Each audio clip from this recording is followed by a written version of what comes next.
what you doing way out here, little Joe? You're likely to get your brains out of walking in this sun. Crusty, you know I couldn't go through the day without my constitutional.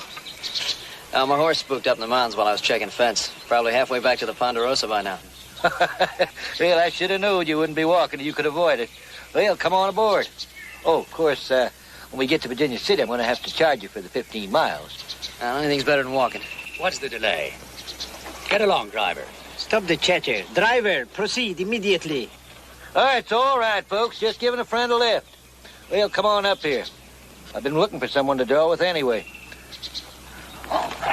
Besides, once we get moving, it's going to be a mite cooler up here than in there.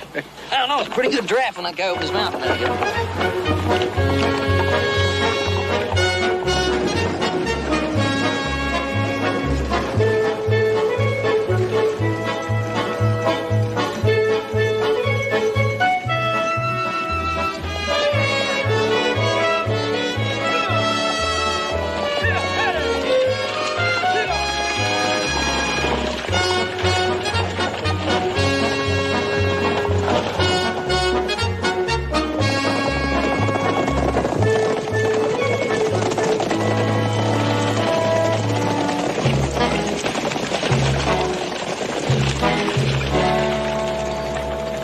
Everybody out of the coach. Don't try nothing. You're a paying passenger. I got no intention of trying anything. Hey, look, gents, you may as well forget it and leave. We don't even have a money box aboard this trip. Flancio! Mean shut up. Put on your gun.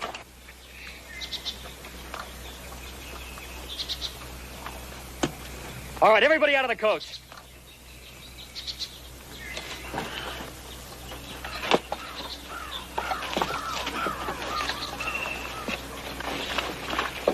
What's the meaning of this, sir?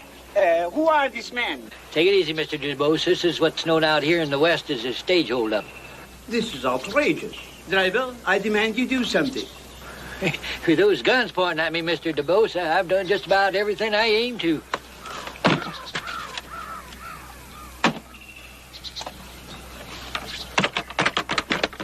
No, Senor Dubois, do not be foolish. He's taking the dowry. Without it, I am penniless. Better penniless than dead. Papa, don't be rash. Ricard is right.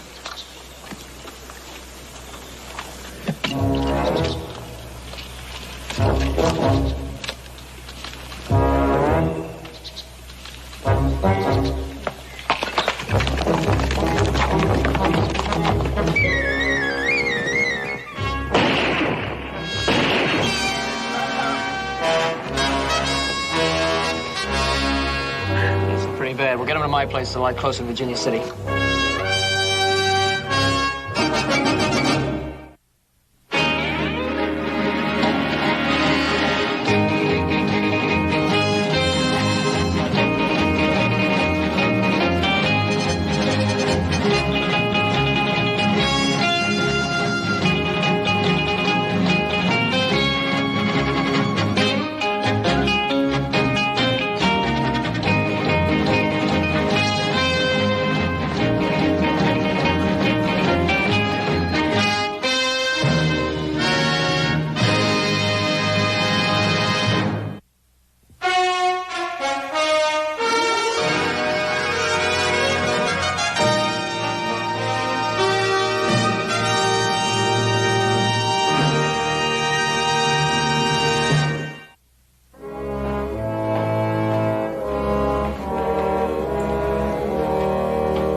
Fortunately, appearances were deceiving. Your father is not near as badly hurt as we first thought. Ah, that is good news. Little Joe, it's a wise move on your part to bring him here instead of the longer ride to Virginia City. He's regained consciousness then. Oh, yes, he certainly has. As a matter of fact, I had to give him a powder to keep him quiet. Little lady, your father certainly has gumption. You know he's just aching to get up and take after those road agents. He wants to bring back some sort of a chest. I told him it was silly. It's not silly. It's my diary. Ricardo, what are you waiting for? Why do you not go after those bandits? But, my dearest one, I was so concerned about your father. Now, I will go after those bandidos. Oh, Don Ricardo, that isn't necessary. My sons are out scouting the countryside right now. I'm sure they'll catch up with them very soon. In the meanwhile, Ben, Mr. Dubois must remain quiet. He's got to stay in bed at least 3 or 4 days. And I've got to get back to town. I'll look in on your father tomorrow. Thank you, Doctor. Not at all. Bye. Excuse me, I must go to my father. Oh, mademoiselle, your father is resting now. Don't you think it might be better not to disturb him? Why don't you sit down here? We'll all have some refreshment. I want to thank you, monsieur. You have been very kind to extend us your hospitality. Well, I'm only sorry that you had such a bad experience. But our home is open to you, and I hope you'll feel as comfortable as possible. You're most gracious, senor. Oh, we are all very much in your debt. Not at all. Ricardo, what will happen if my diary will not be found? Mademoiselle, you might have lost your lives. No, you do not seem to understand, senor. You see, the dowry was worth almost $100,000.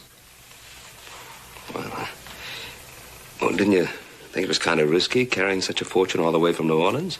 We planned for the marriage to take place at a mission on my ranchero in California. It's an old family custom.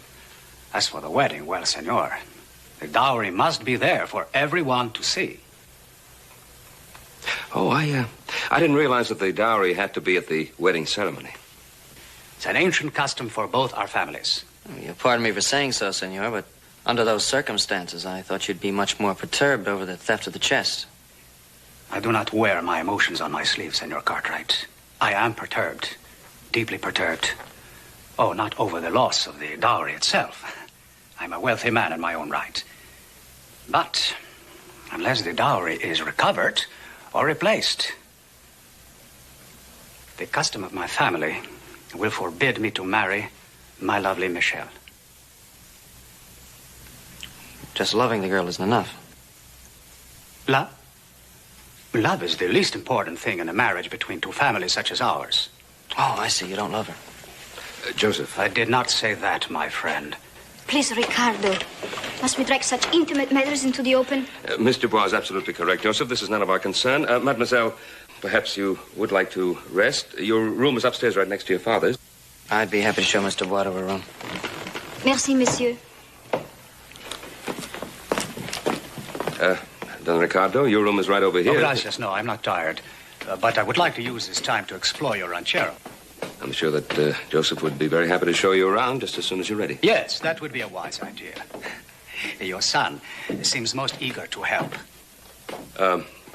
Would you, let's have some brandy.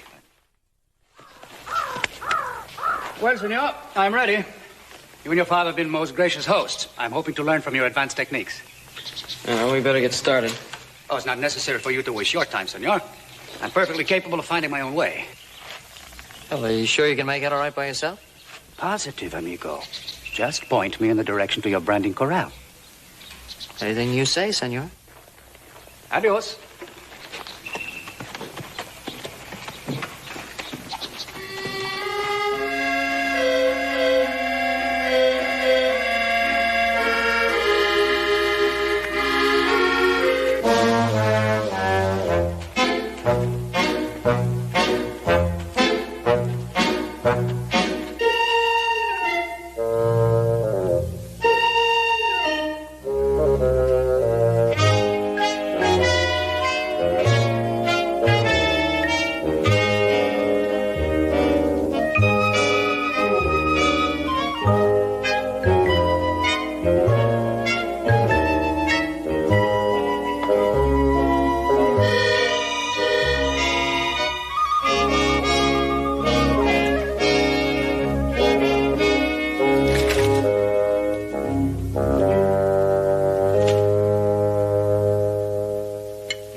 One for me and one for you. Please, Papa, Papa. Well, actually, he's doing very well for a man who had a bullet in him only yesterday. Why shouldn't I do well? With such friends as you have turned out to be, and your valiant son risking their lives to recover an old man's treasure. I would be very ungrateful to do otherwise. One more. One more, Papa. Merci. It's all finished. Now, I'll take it down to the kitchen. Good. Thank you. Mm-hmm.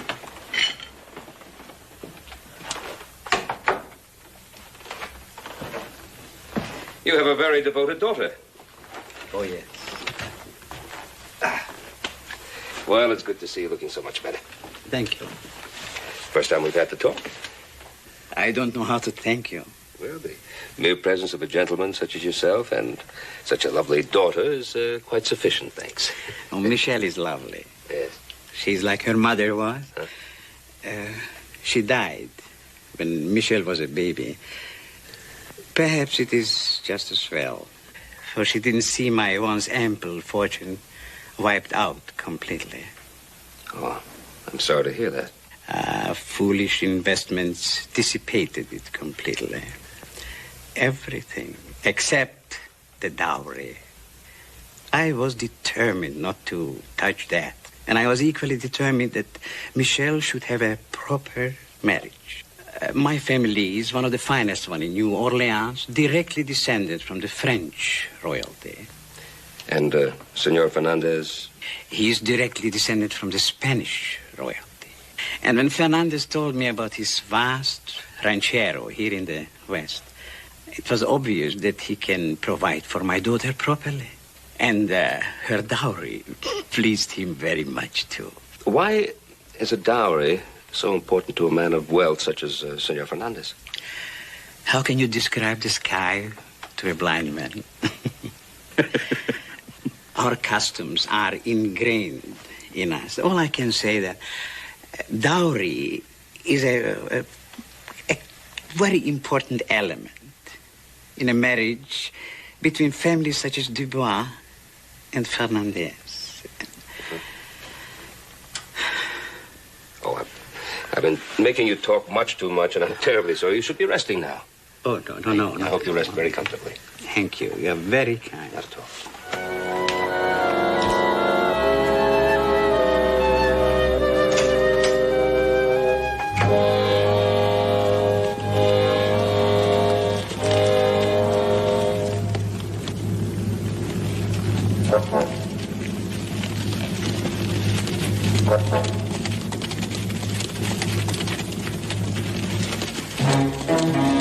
Well, they didn't get very far.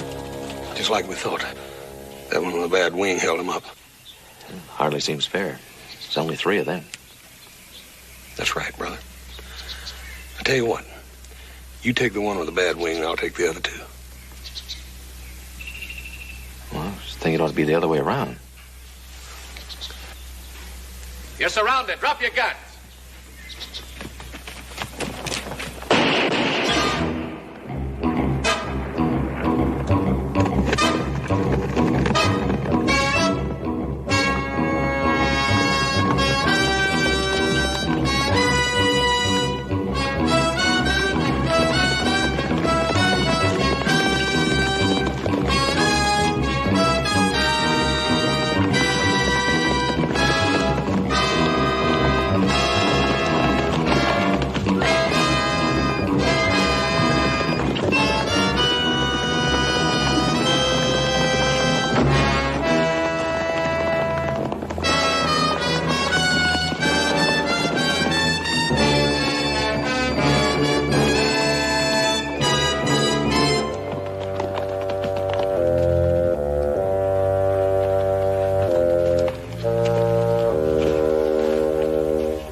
Working there, Adam? Yeah, take a good look, because it's a rare sight indeed. Very, very funny.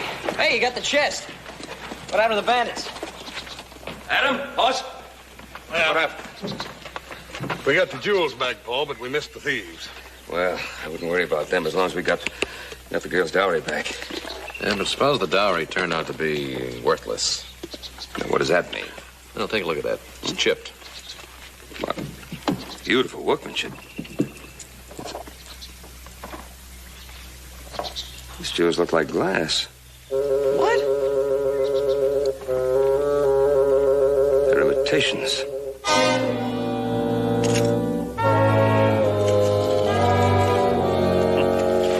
All imitations. Joe, is this the very same chest they took off the stagecoach? I can't be sure. It looks like the same one. Well, there's one sure way to find out. Let's ask them. Now, let's keep what we know to ourselves for the time being. Never mind, we fix the hinge on this chest so Mr. Dubois won't know that anybody's tampered with it, huh? Let's get in the barn.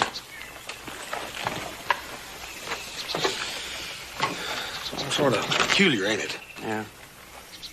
You know, I was just thinking, though, about what Fernandez said about no dowry, no wedding. Yeah?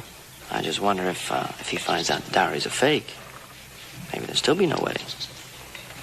Listen, Joe, if you got any notions about that gal, you forget them. Them Spaniards has got a temper plumb up to there. He'll tear you apart if you even wink at that gal. Buenos dias, senor. Hi. Well, I have been inspecting your irrigation system. Ingenioso. I shall have my peons install one like it on my own ranchero. Thank you. This is my brother Hoss. Hi. Ah, the brothers who pursued the bandidos, eh? That's right. You were unsuccessful, huh?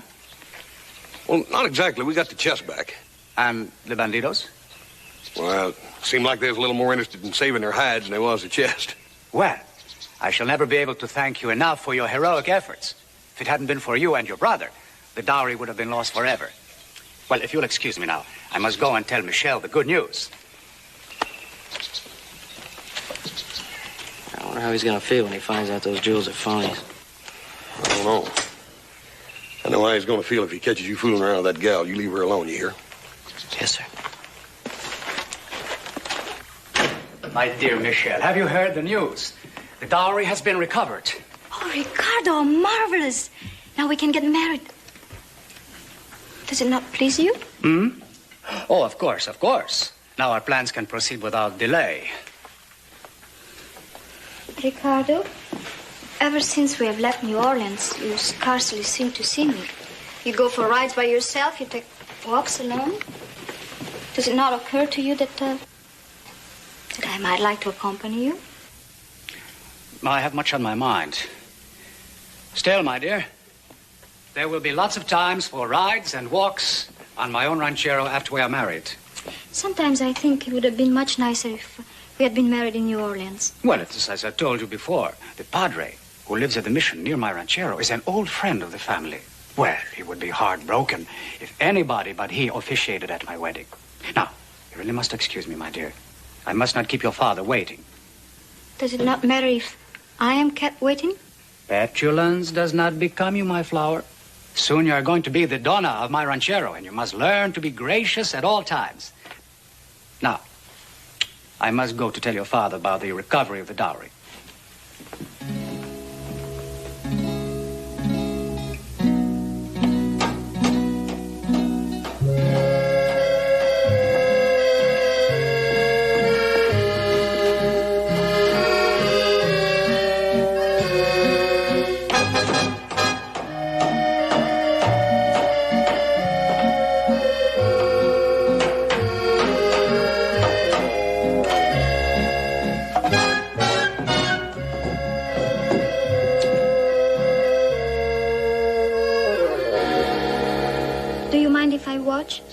No, I don't mind at all.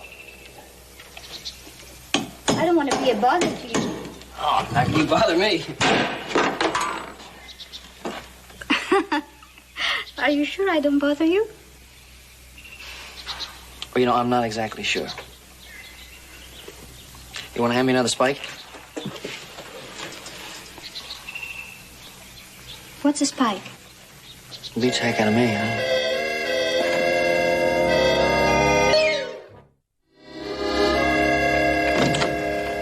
Ricardo, fortune has smiled on an old man. The dowry has been recovered. Mr. Cartwright just brought it back to me. Yes, I came by this afternoon to tell you, but you were asleep. Well, indeed, we are all fortunate. We're all fortunate. And especially to see you recovering so rapidly, Senor Dubois. Well, the Dubois family is not only distinguished, but hardy. Your marriage to Michelle will produce children who will go strong and tall. And I am going to name my first son Alexander. Please do not speak of such things. Why not, my child? Because Ricardo seems to regret his pledge of betrothal to me. No, that is not true. You are a prize to be cherished above all others. A man could have a wife no more charming or beautiful. If you find me so attractive, Why do you not suggest a stroll in the moonlight? It's a lovely night, and it's proper. We are engaged. Well, because to walk in the moonlight with one such as you is too much temptation for a mortal man like myself. Bravo, Ricardo. You are a true gentleman. The gentle part is correct, Papa. Besides, I need my rest. Tomorrow morning, I plan to leave early for my ranchero. Leave? Without us? Well, you will be unable to travel for a week.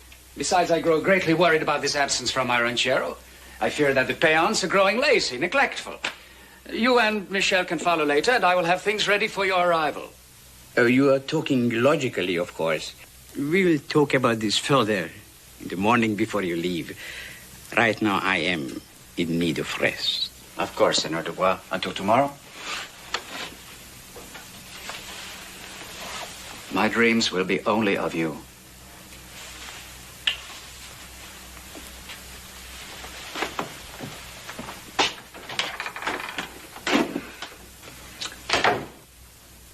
He is indeed an aristocrat. Michel.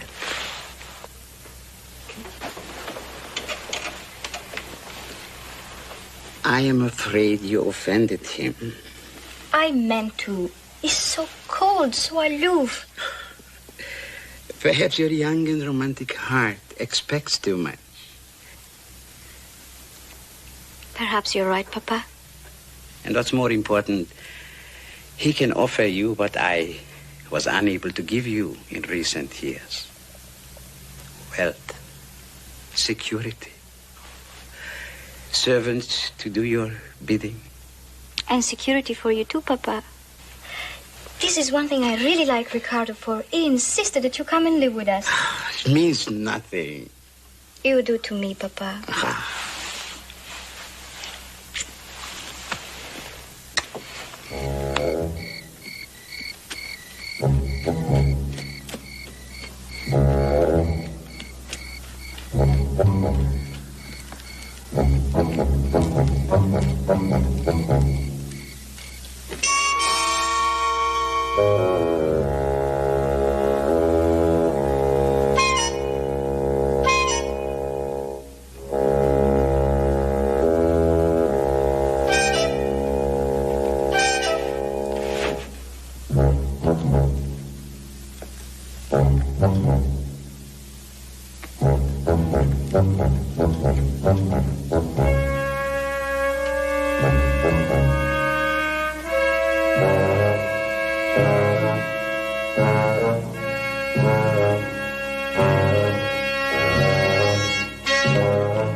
Stop thief!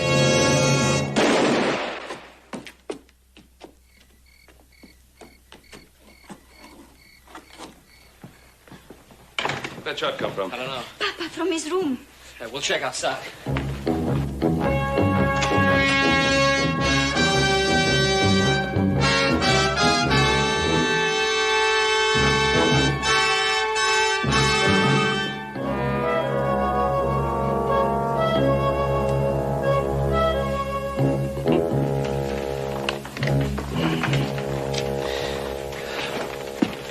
Certainly couldn't have missed him by more than an inch or two. But I did miss. Papa, please don't get excited. Well, the bandits are trying to steal my money, my fortune, the only fortune I have.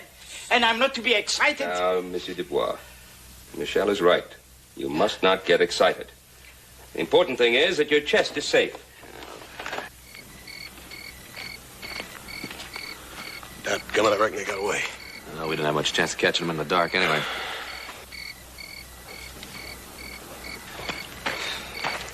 It's twice you let him get away. Well, you're absolutely right. Tell you what, while Hoss and I get some sleep, you can have your opportunity. Now, they've tried twice to get the dowry, and chances are they'll try a third time, so why don't you just stay here and keep a vigilant watch, all right? Let's go. You asked for that, little brother.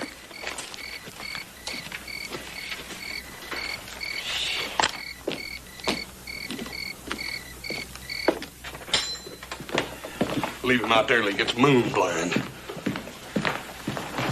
Well, I take it you found absolutely nothing, huh? He got away slick as a whistle, Paul.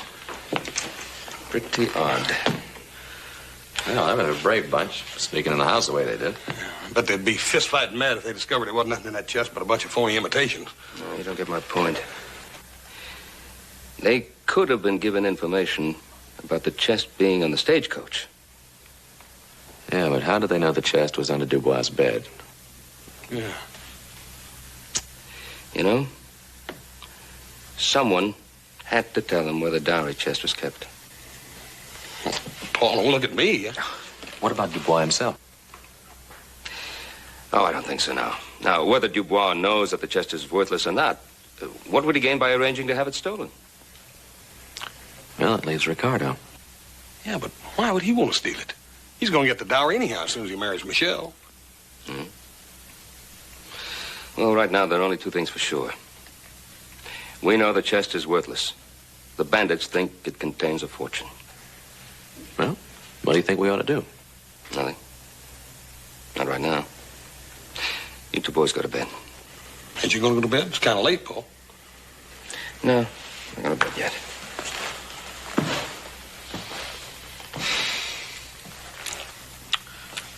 Well, with Pa thinking and Joe guarding, what's there left for me and you to do? Not a bad burn thing. Let's go to bed. Right. Well, they do not give up easily, these men, but I imagine after 2 failures, they will not try again. Do you really think so, Ricardo? Well, at least we are assured of sleep without further disturbance. I understand our host has posted guards around the house to keep us protected. For the second time, I shall say good night and also add my heartfelt respect for your vigilance and bravery. Good night. Excuse me, Papa. Wait, Ricardo. I hope that what has happened has changed your mind about going on ahead without us. Papa, in his weakened condition, shouldn't be left alone with the responsibility of the dowry. You are right, of course. No wonder I am so taken with you, my darling. I will wait, and we'll travel to California together.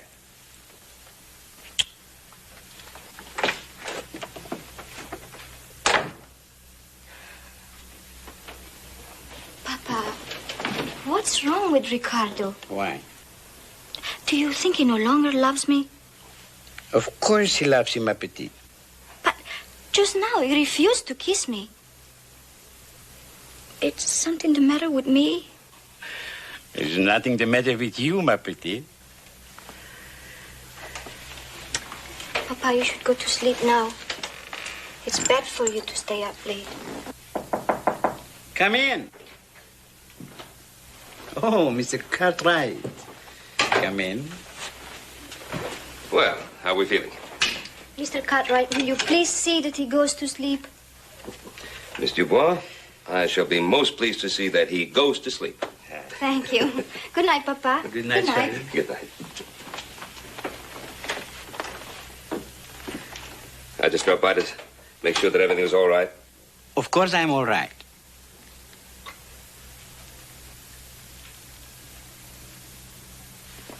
You like it?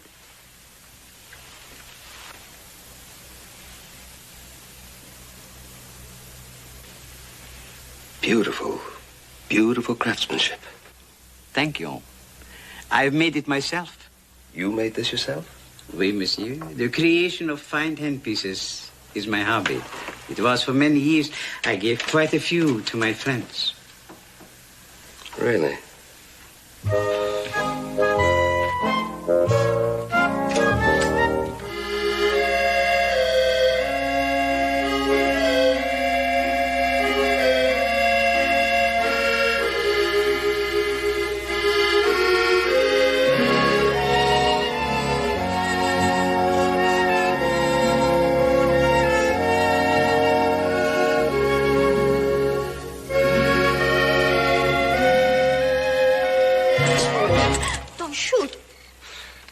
Sorry. I didn't mean to scare you. With all the excitement, I couldn't sleep. How's your father? Oh, he's fine. He's sleeping now. Thank you. That's good. I don't think they'll be back tonight. I hope not. Such a pretty night. Guess it is. You mind if I ask you a personal question? No? How can a beautiful girl like you want to marry a man who's more interested in your dowry than he is in you? Sometimes I do wonder if Ricardo is more interested in the dowry than me. Well, I know what I'd do if I was in his place. What?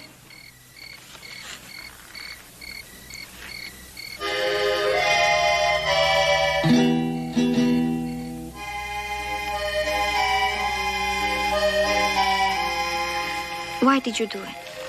Why did I do it? You wanted to see what I'd do if I was in his place. You know, Ricardo's never kissed me. Well, that's Ricardo's problem.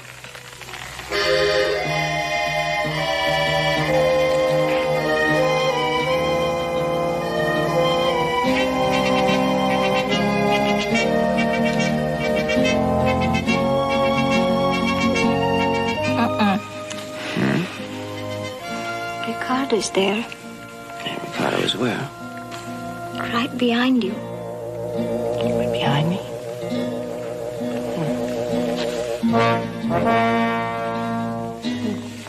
There she is.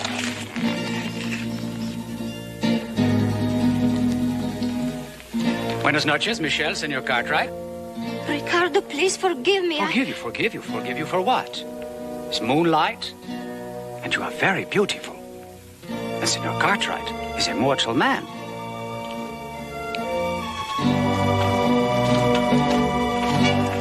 That's a Spanish temper? I've never been so insulted. I still don't know why she wants to marry him.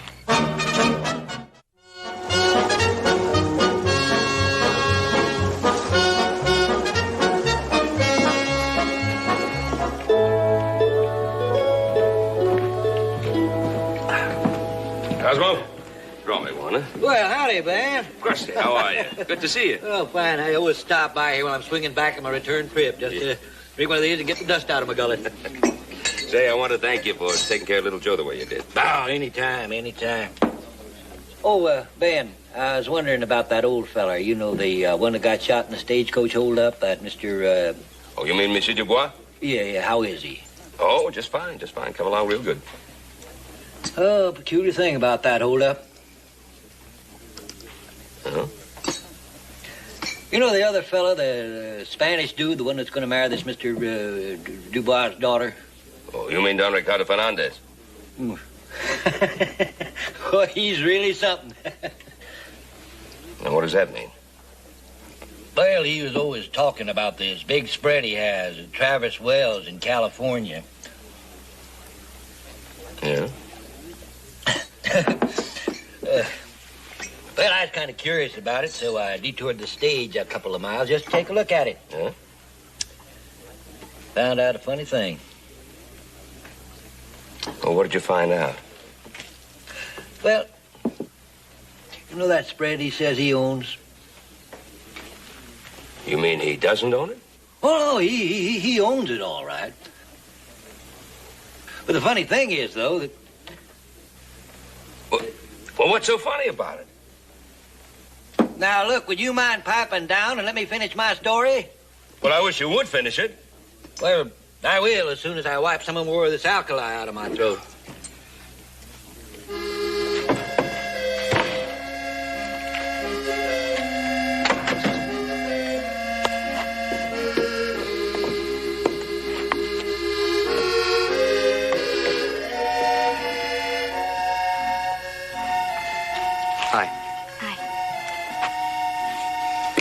I want to apologize about last night. Oh, I'm sorry about that. I didn't mean to slap you. I was angry with Don Ricardo. I'm not going to marry him. I wouldn't marry a man who takes so lightly finding his intended bride in the arms of another man. Well, I have to admit, I wouldn't have taken the whole thing so lightly myself. I'm sure you wouldn't have. As I said, Don Ricardo has no feelings for me. Does he know yet that you've changed your mind about marrying? No, not yet. I'll tell him when I see him. Do you know where he is? Well, I imagine he's riding around the ranch as usual. Alone as usual. Well, I'll go and tell Papa about this.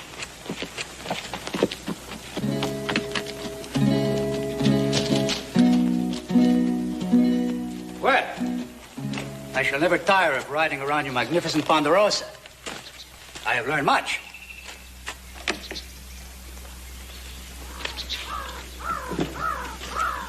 For some reason unknown to myself, I've offended you. I offer my apologies, whatever the reasons. Your words merely add further insult, Don Ricardo. But it doesn't matter now. I have something to tell you. And I shall give you my undivided attention, my dove. But before you speak, there is something that I'm forced to do. No, don't! Ricardo, why did you do it? I've decided, after all, Senor Joseph Cartwright, that your indiscretion of last night was indeed a serious insult to my name. All right, what do you want to do about it? I demand satisfaction. Oh, that's fine. Why don't you step out of the way? Okay, how do you want to get it? Like this.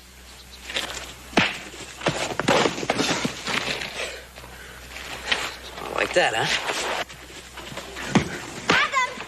Adam! Where are you? Come on! Stop! They're going to kill each other!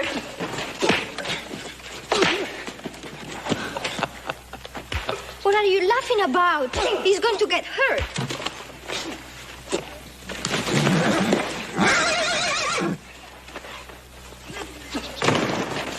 Well, I wouldn't worry. Joe can take care of himself. I'm not talking about Joe. I'm talking about Don Ricardo.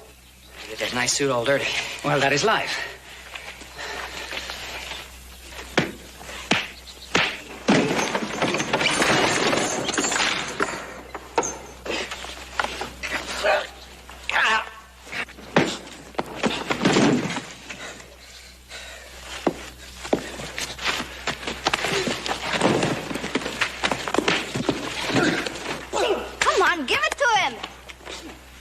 What are they fighting about? Oh, it's a question of honor. Your brother kissed me last night. That figures.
It's not over yet. Wait a minute.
Sherry, you did fight for me.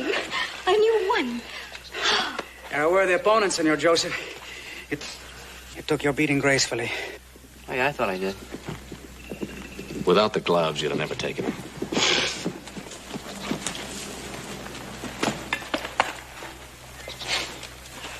Well, what's going on here? Well, it was a pretty good fight, Pa. Ricardo here was defending his honor, and little brother was defending himself. Sorry you and Hoss missed it. Where is Hoss? Oh, well, things were getting kind of dull around here, so he took himself a little nap. Oh, he did, huh? Monsieur Cartwright, it was a terrible fight. Oh, but my Ricardo, he was magnificent. Well, I wasn't so bad myself. Your son is a worthy opponent, Senor. We fought to an honorable draw. Well, isn't that interesting? While you two were fighting and you were watching and Hoss was sleeping, I saw 3 men riding up with the dowry. My dowry? Yeah? Michel. Papa. Your dowry was stolen. My congratulations, Senor Fernandez. Your robbery was finally a success. My robbery? Your loose words are insulting, Senor. Oh, Senor Ricardo. Let's not have another fight. He finally succeeded at having Michelle's dowry stolen. Very clever scheme. What do you mean? Senor Fernandez. Ricardo, did you steal my dowry? The man is a charlatan, a liar, a thief, a man without honor. Papa, please. Ricardo, why? It is simple and shameful. I do not own a rich and vast ranchero. There are just a poor few acres. There is no big hacienda. Just an old sod hut. I don't understand. You lied to me. You said that you love me. That is the one truth in the whole miserable business. When I met you in New Orleans and conceived the idea of the dowry, I had no feeling. But on the trip across the country, watching you, speaking to you, I fell in love. It's a fine way to make love, lying and stealing. Well, I tried to call off the robbery, but my men wouldn't hear of it when I met them on my rides around the Ponderosa. They were eager for the famous Dubois jewels. I tried to avoid you, to be cold to you, so that you would not be hurt when the marriage was canceled. But my pride could not permit me to do that. I understand, Ricardo. The most important thing to me now is that you love me and that you're sorry about what happened. I love you. Michel, love. How can you love such a man? Yes. How can you do that? After all you know about me. I do what my heart tells me. Well, you must lose this love. With all this foolishness, I'm going to go to prison. Well, that kind of depends upon whether Senor Dubois is going to press charges. Papa, please forgive him. Please. Never. Monsieur Cartwright, I demand you notify the sheriff at once. Michelle, may I speak with your father alone, please? That will do no good. When he's like this, it's impossible. Please. Well, so she goes.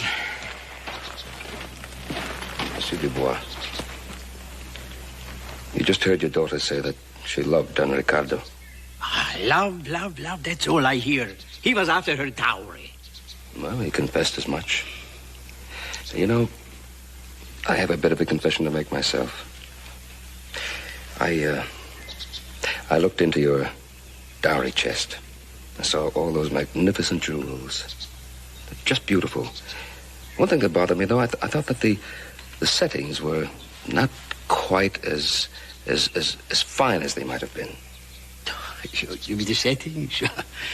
Monsieur Cartwright, I think they are as good as any I've ever seen. No, I felt that they were inferior compared to the jewels themselves. What do you mean? Oh, they are magnificent, Monsieur Cartwright. I am an artist.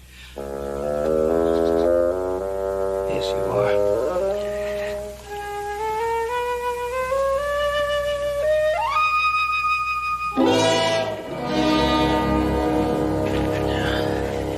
Very well. I utilize my skill in making fine guns to devise a fake dowry for Michelle. She needed one to be married properly. Oh, I wanted to tell them later on sometime that...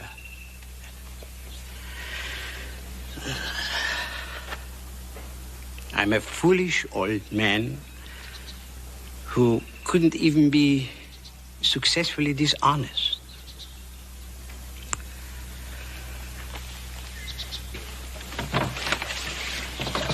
Well, if I have to start to work like a peon in the fields, let us get on with it. Oh, remember, you're all invited to the wedding celebration at my ranchero in 2 weeks. Can I kiss the bride? Joseph? I can't kiss the bride. You're going to meet that stage in Virginia City. You better get going. Have a good trip. Right.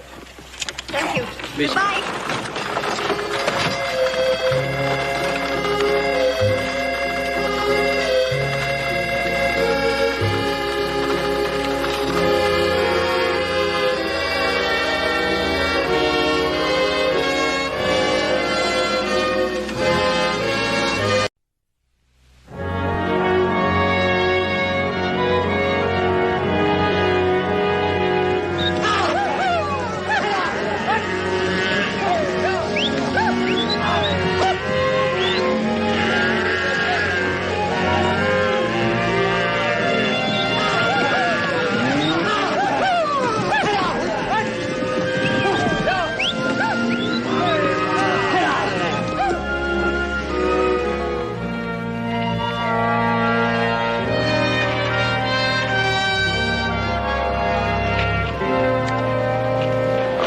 Doesn't know how lucky he was when he won that toss and didn't have to go on the cattle drive. I don't care if I never drive cattle again. Yeah, sure dusty. Dusty? I got enough dirt in my mouth to plant corn in. Wash it out with this. Thanks. I'll wash it out with something better than water. I wonder what's keeping Pa. It's a lot of money. Yep, and all for taxes. Yeah, death and taxes. Stop complaining. I'm just complaining about the dirt in my mouth. Well, here it is. $10,000 drawn on Wells Fargo Company. Now, I've already endorsed it. Isn't that kind of dangerous? I mean, anybody could cash it now. Well, maybe it is, but we got to get this money to the Territorial Tax Office before noon on Saturday, and we've also got to get to the Double C Ranch before they sell off all that good stock. All right. Who makes the trip to Genoa? Well, Adam, you know all about our tax setup. I accept. I'd much rather ride to Genoa than drive that breeding stock up through those mountains. Yeah, well, who wouldn't? I think we ought to toss on it, Pa. No, it's all settled. Adam, I guess you'd better get started right away. Yep. Want to be safe in there. Now, remember, you've got till the day after tomorrow. No longer.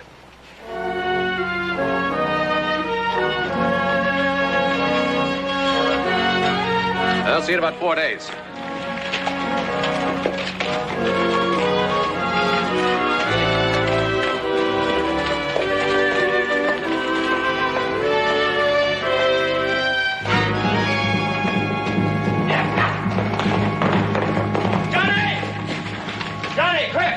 Sound like it was something important, Jeb. It is. Another prison break. How many this time? 2. Got away early this morning. Now, we want you to wire all town marshals and sheriffs in a 100-mile area. Ask them to organize posses. All right, Jeb. I hope you catch them. Always do. But these 2 are tough hombres. They're hold-up men and they're killers.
to break it. This better be the place. I can't drag that chain another foot. This is it, all right. As soon as Brubaker gets here with those horses, we'll be all the way enough to get free. the chisel to break these blasted chains. No, he won't. He won't. Well, you're betting a lot on him. Lousy guard. Well, he may be a lousy prison guard, but he helps us escape. He set that chase going in the wrong direction. Oh, he'll be here all right. Maybe. Drooling for that money.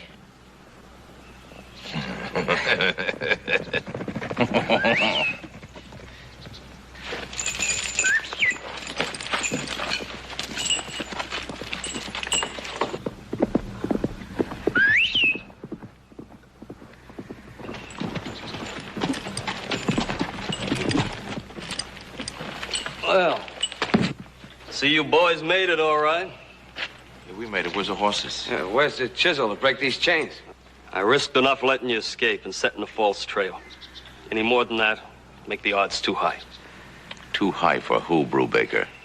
For me. Come on, Trace. Where's the money? That's all you care about's the money? That 5,000 you got buried. Now, where is it? All right. Guess there ain't nothing we can do about it, Point Dexter? No.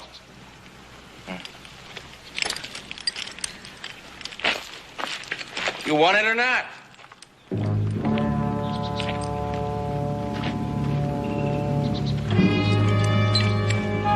Well, where is it? Right here, Brubaker. You stupid prison guy. He fell for it, Trace. You kill me, would you, Trace? Get out of those clothes quick. Helped you escape, Trace, didn't I? Oh, didn't I? Mm-hmm. I'm going to give you a chance to go back and tell that warden just how you did it. Get out of those clothes quick, I'll kill you. That's only close enough for you, Trace. How about me? There's a little town named Bowlegs a few miles from here. We'll get you fixed up there.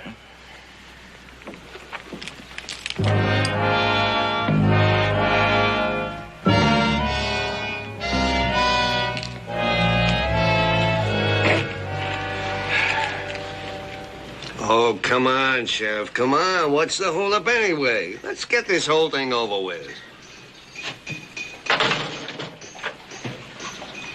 We're waiting for Henry Neighbors. And Billy McCord. If I didn't let that boy come along, he'd quit. But I sure hate leaving my stables untended. Look, Townsend, you don't have to go if you don't want to. We're short-handed, what with the roundup and all. Oh, I'll go. I'm sure getting tired of these blind chases. Whole town is. Oh, quit complaining. Think of the business I'm losing, having to close down my gambling tables and all. And 5 will get you 50. We come back with nothing but saddle sores. I'm only doing what the territorial governor expects us to do.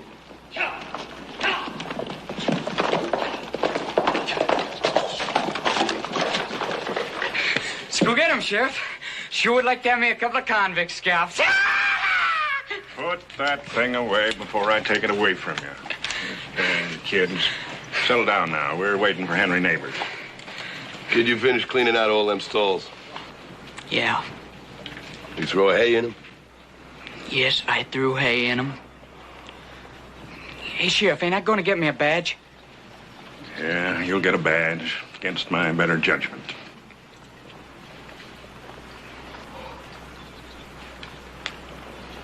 Hey, here comes old Turkey Neck.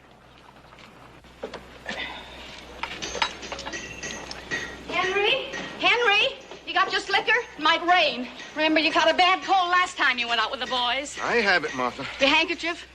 Yes, ma'am. Sheriff, Good. you think she's going along with us? I won't, Martha. Hey, come on, old man. Them convicts ain't gonna wait for us. Sorry I had to call on you again, Henry. All right. Here, let me take that.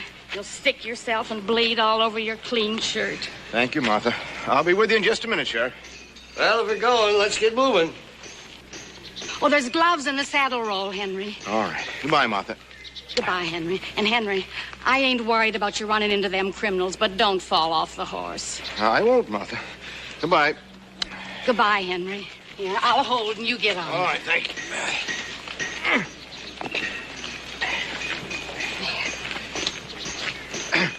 Thank you, Martha. Come on. Come on. Bye, Henry. Goodbye.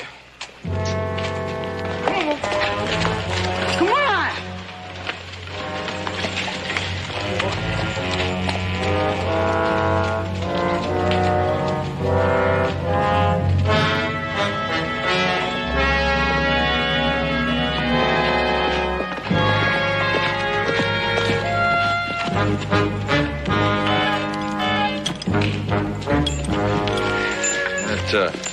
Get off. Let's give the horse time to rest a little bit.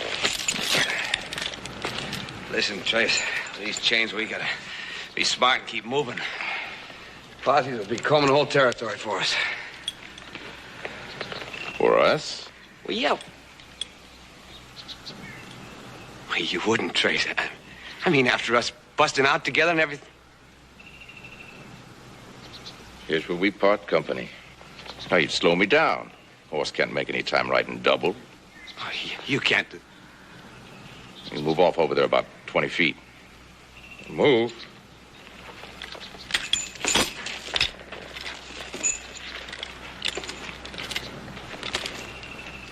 Far enough.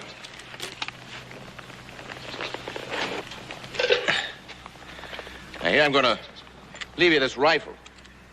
Now, if you get in any real trouble, now, you use it.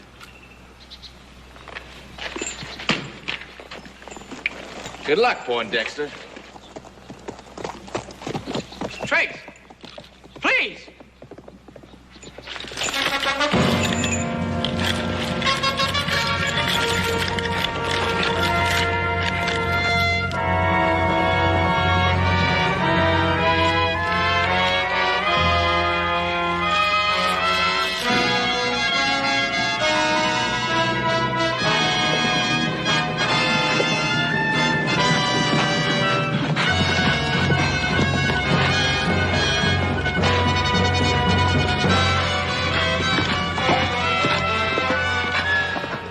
Hold it, mister.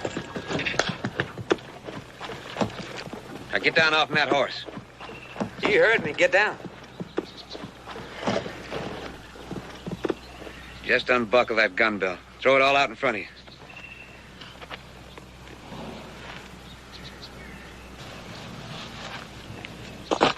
Now get the shuck in them clothes. You heard me?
Better save some of that.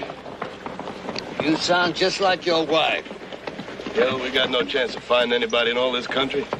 Criminals don't come this way anyhow. Maybe not, but we gotta try. He could come this way. Put that thing away. You know something, Sheriff? I got a feeling. I'm gonna get my first notch. Put it away. Yes, sirree. How you doing, Henry? You feel you can make a few more miles? Yeah, sure. Don't worry about me. Well, come on then.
Don't hit me no more. Please, don't hit me no more. No, please don't hit me no more. Please. Just take it easy, old timer. I'm not gonna hit you. Here, let's have a look at that. Now. Come on. No, please. That doesn't seem to be too serious. See if we can get you over there on that cot. Get on your feet. No, please. You ain't gonna hit me, are you? Please. Come on, now. You're gonna be all right. Now, you just sit right down there. Huh?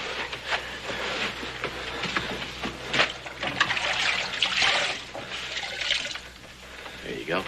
See if that doesn't make it feel a little better, huh? How many of you broke out of prison? I mean, the clothes, they're not mine. If you come here looking for your friend, he's been and gone. Right there's his leg irons, if you don't believe me.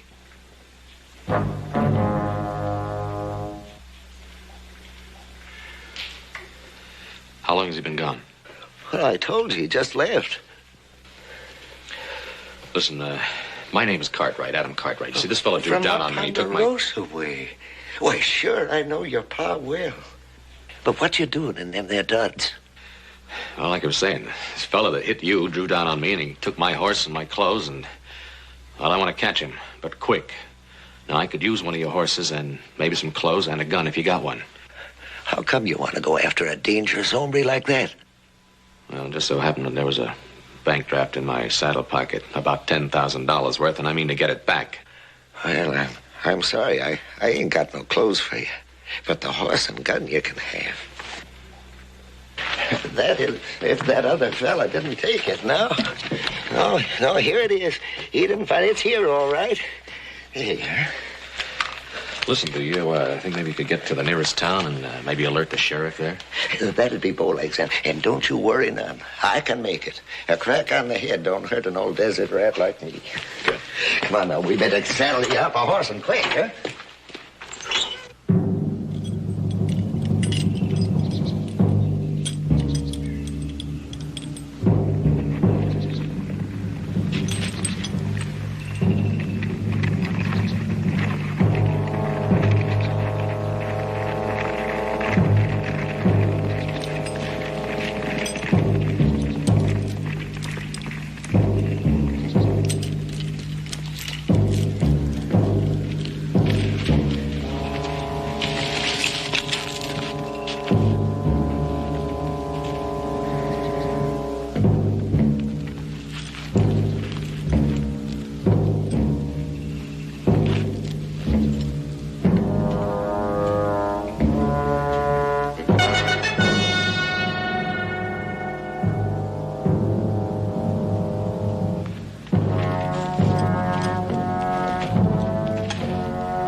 sure give me a start there.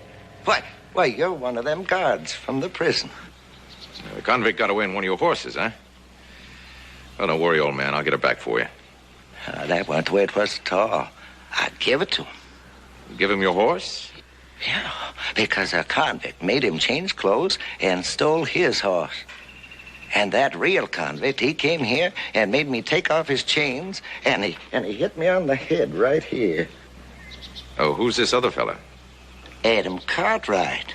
I know his whole family. And Adam, he went after that there convict to get his horse and saddle back. Well, he's just gotta. He's gotta, huh? Why? Because there's a bank draft in that there saddle pocket. And a big one. A bank draft? That's the same as money, ain't it? You know how much? $10,000, he said. And I'm riding to the town for help. Right now.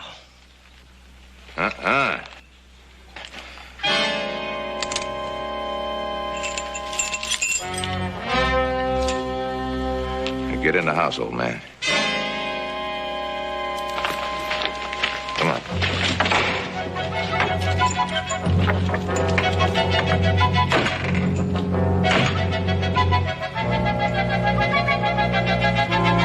Please, no, please.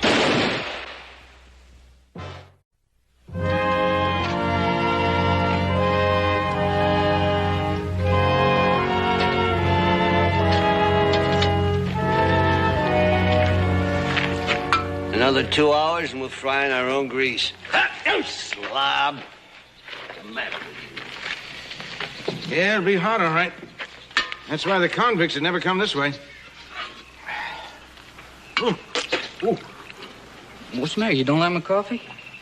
Well, you know, maybe we should have brought along old Martha to do it for you. She button your shoes, don't she? If this is the best you could do, maybe we should have brought her. Well, it should be safe enough.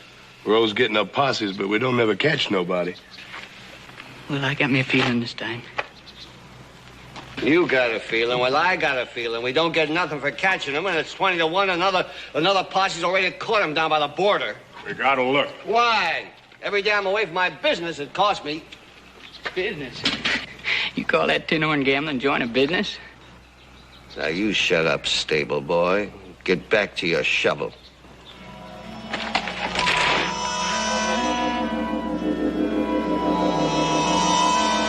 I'll kill you. You ever say that again, I'll kill you. Cord, put that gun down.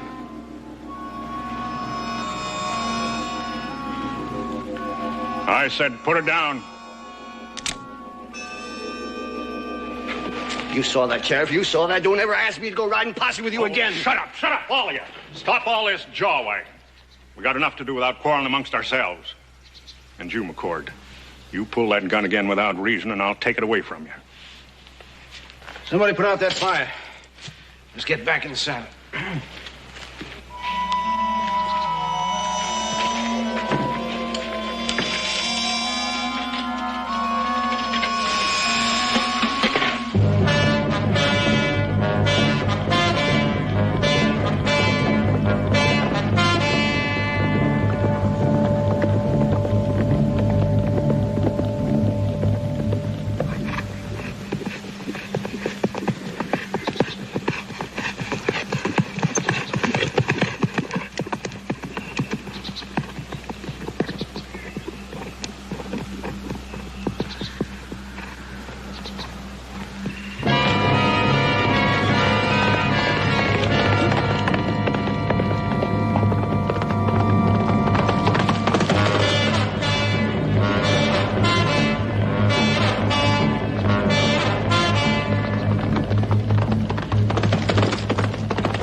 Well, looks like I'm going to get my first notch. You shut up and keep still.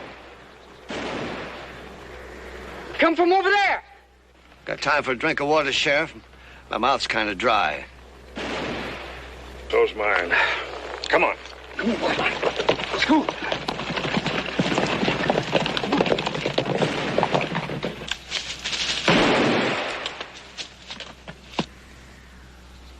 Come on, poke your head up again. I'll knock it off.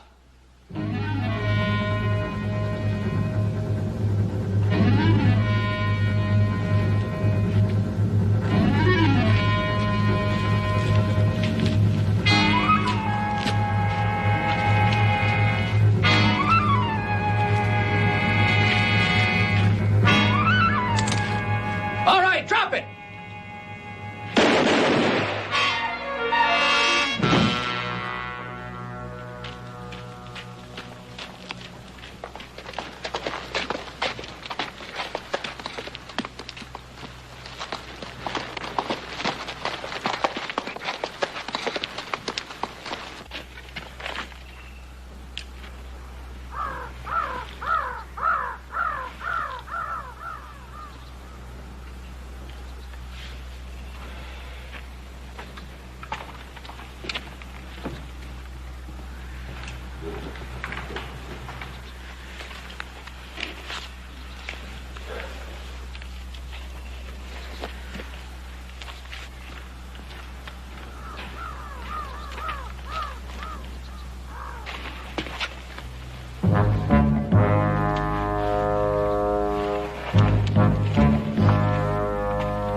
Glad to see you.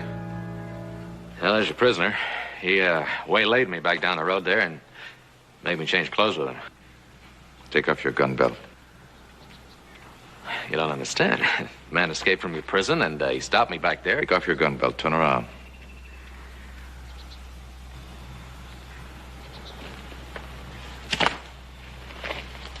You're making a mistake, mister. My name's Cartwright. What's all this about? Get over by that tree.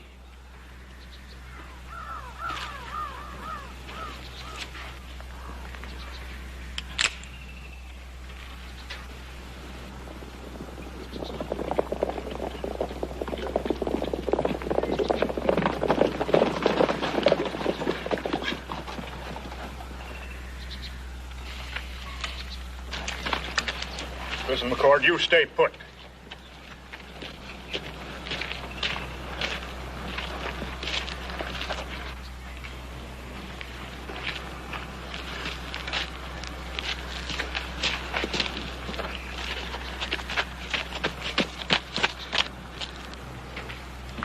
Howdy. Howdy.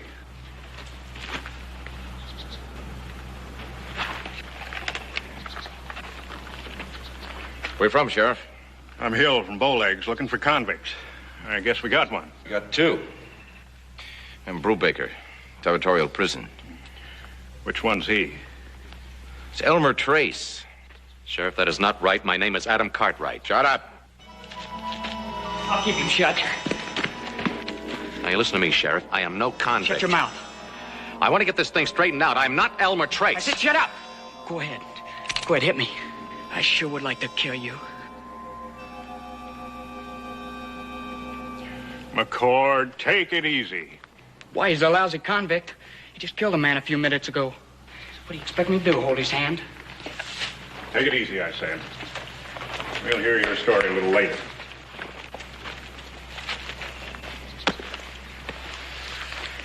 I hear this Elmer Trace is a real hard character. Oh. Who do you think that dead man is over there? Don't know. It's his partner. You mean he killed his partner?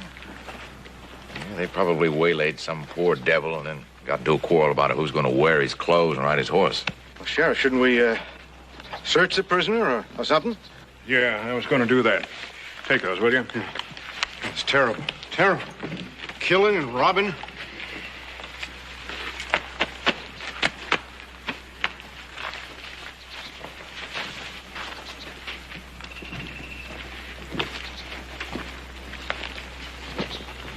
You like lawn? Well, like what? Being a lawman, going on posses and all. Boy, I sure would. Yeah, I like it. Yeah, I just love it. Running after some gun-happy convict with maggots where his brains ought to be. Waiting for him to bushwhack you. Yeah, I like it all right. Yeah, well, don't worry. He's gonna get his. They're gonna hang him. Will they? Judges and jury, all that, huh?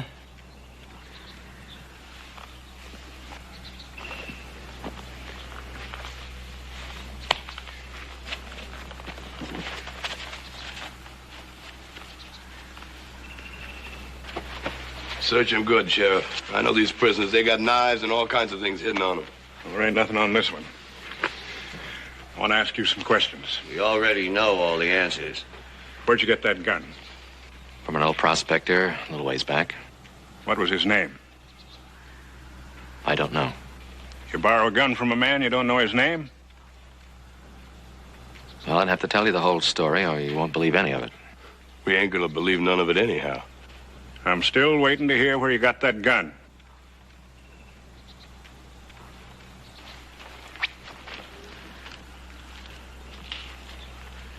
Hey.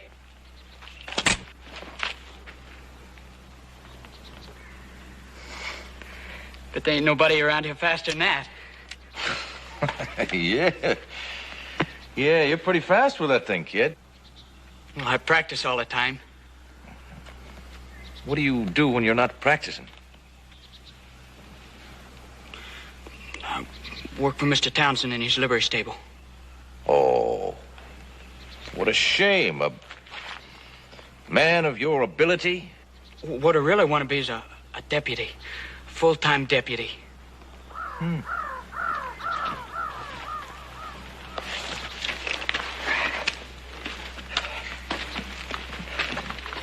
Are you through with him? Search him? Yeah, nothing on him. He'll set the time across the saddle. To get them good clothes.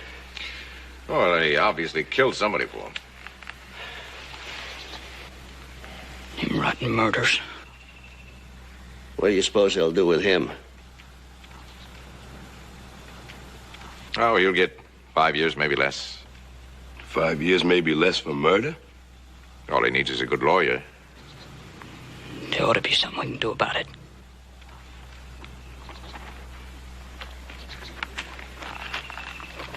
Maybe there is.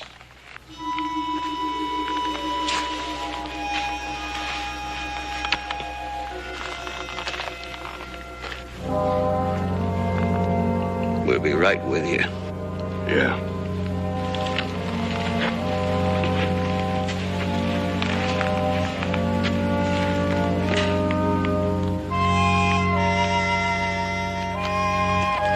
I tell you, Sheriff, I'm not a convict. Shut up, cowboy. We've heard enough out of you. Ted'll get you 40. You've done this before. Let's get this over with.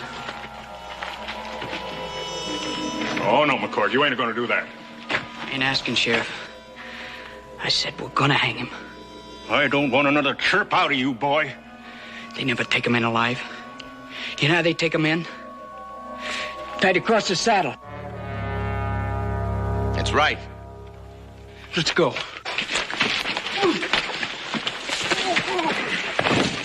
Hold it! I'll kill the first man that puts a rope on him. This man here ain't worth taking in alive.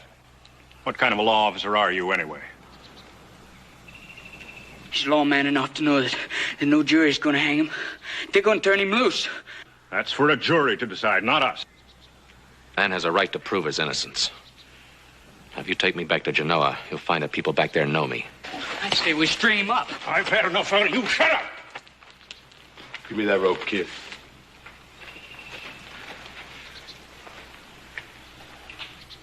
I tell you what this man is doing here. He's stalling for time. It's a long way to Genoa. A lot can happen between here and there. He's right. Why don't you listen to him? All right, Sheriff. The prospector. The man that gave me the gun. Now, he lives only half a dozen miles from here. Take me back there. He knows me. So all I ask is a chance.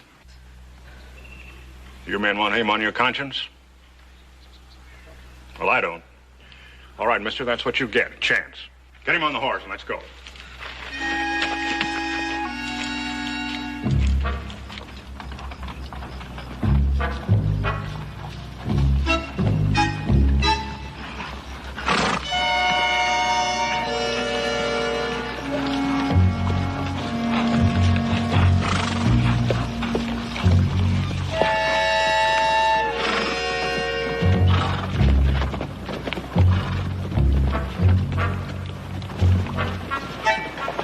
You serious about wanting to take a job, Lon? Sure I am. I want that badge. That'll stop them. Stop who? Everybody's laughing at me behind my back. I know they do it. That's why I'm going to get them. Easy, easy. You know I don't want that killer taken back alive. You help me, I'll help you.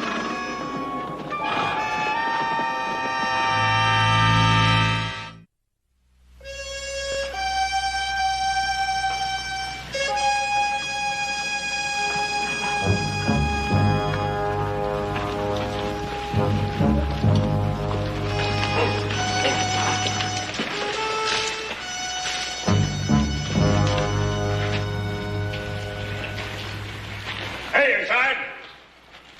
Come on out! This Sheriff Hill from Bowlegs. I want to talk to you.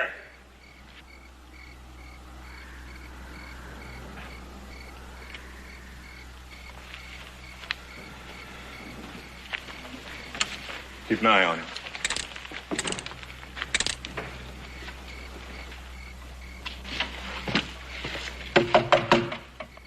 Hey! Open up!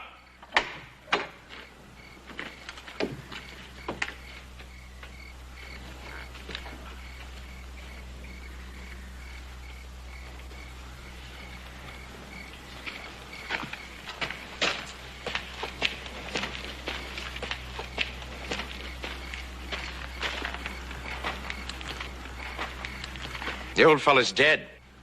I can't believe it.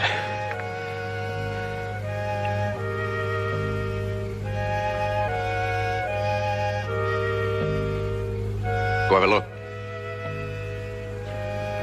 Not you.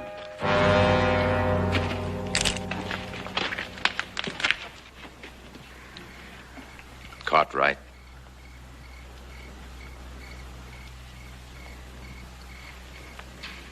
You're Trace, aren't you? Mm-hmm. You know what I want.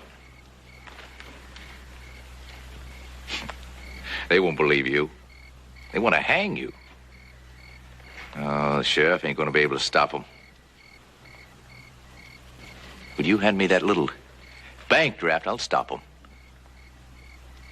Now, I got nothing to lose.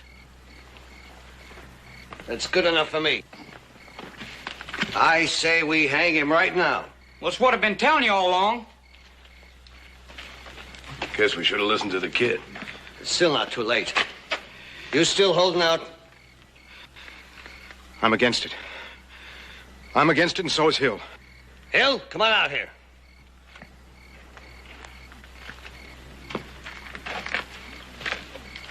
You try to stop us, I'll see you lose your job. Don't you threaten me, Townsend. I ain't taking that kind of talk. Well, now, if you don't want in on it, take a little walk till it's over. Unbuckle that gun belt and drop it.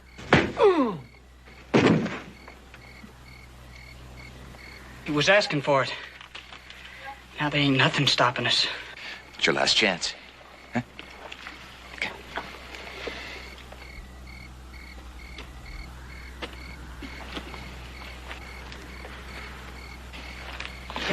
You change your mind, you just let me know.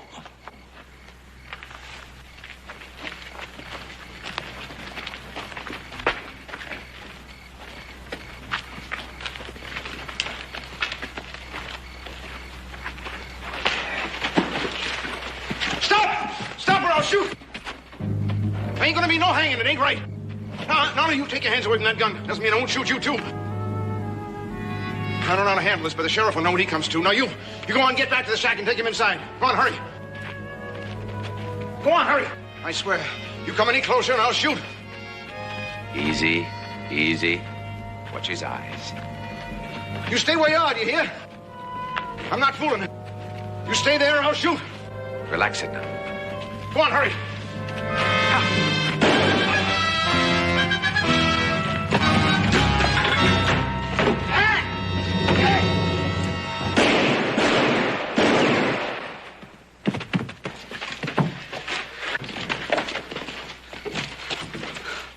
See if you can help him.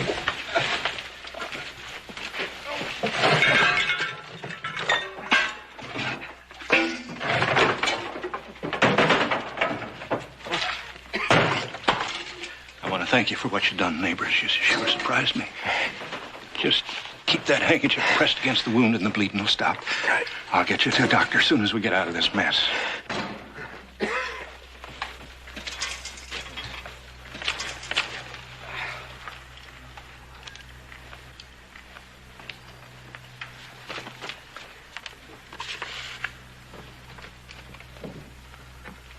Why didn't you show me this bank draft before? Well, I suspected the guard was Trace. If I'd given you the draft then, he'd have killed you for it.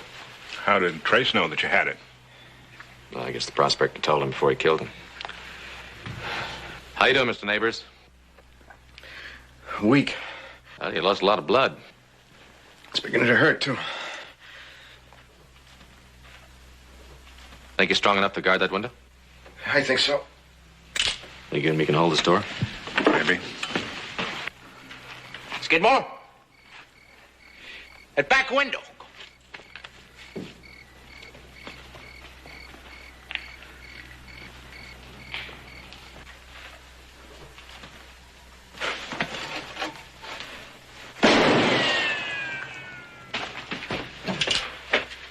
Somebody's trying to sneak around the back. Neighbors is watching that back window. Good. As long as they think that back window's being watched, they're not going to try to leave. We'll use that wagon over there. The wagon? It's a ram. We'll ram that door, huh? Hey, McCord! Come here, I want to talk. Go ahead and talk to him, kid. Make sure he doesn't open that door.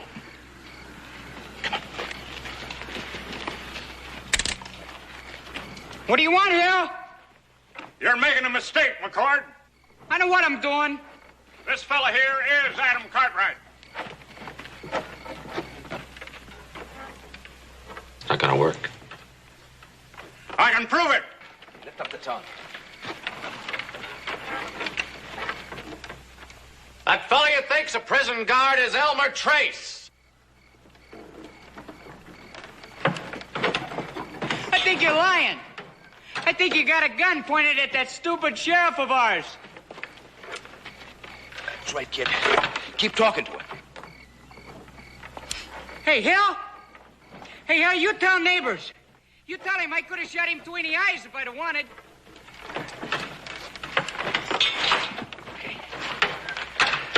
Kid, come on. Oh, Hill! We're coming in after him. Okay, we'll push it from back.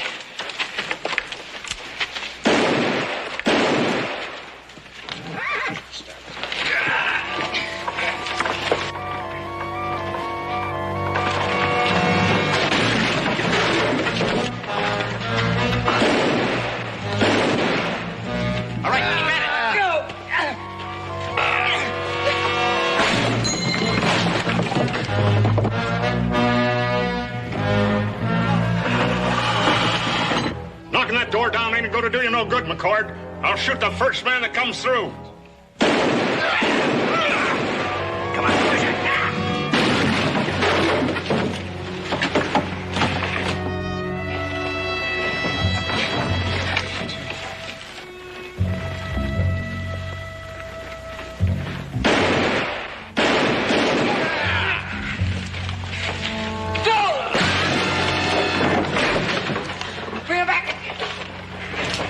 Drop the gun.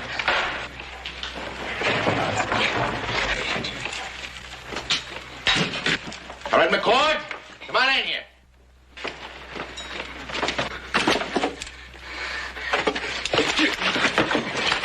thought you was going to get off easy, didn't you? I'll get the rope.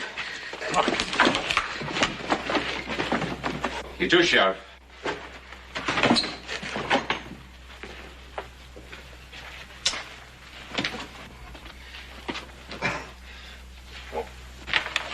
All right, kid, back over here.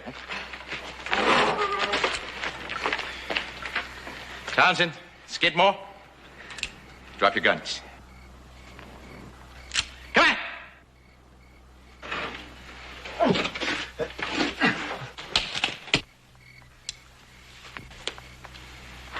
I'm about to get me $10,000, kid. Cartwright's got a bank draft that's worth that much. Now, you in with me, huh? 50-50? Partners? It's that or you're dead. You lied to me. Ah, stupid! Come on, get over there, Sheriff. All right, Cartwright. I know you don't care much for Junior here. If you don't come up with that bank draft, this future lawman is dead. Let the boy go, Trace. I'll give you the draft.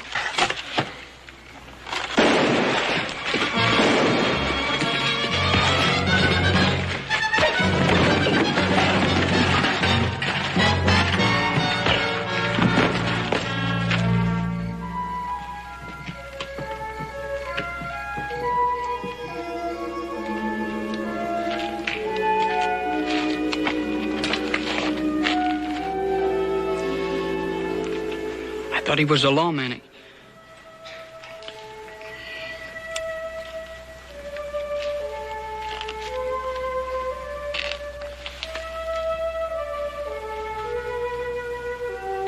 I made a big mistake. Well, you didn't make the mistake you nearly could have made. All of you. And you fellas don't have to worry about being called for posse duty again. You'd better find a way to thank Henry Neighbors. Now put him on a horse and get him to a doctor.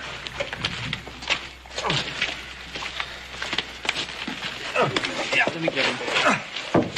Here, Mr. Neighbors. Take this one with you.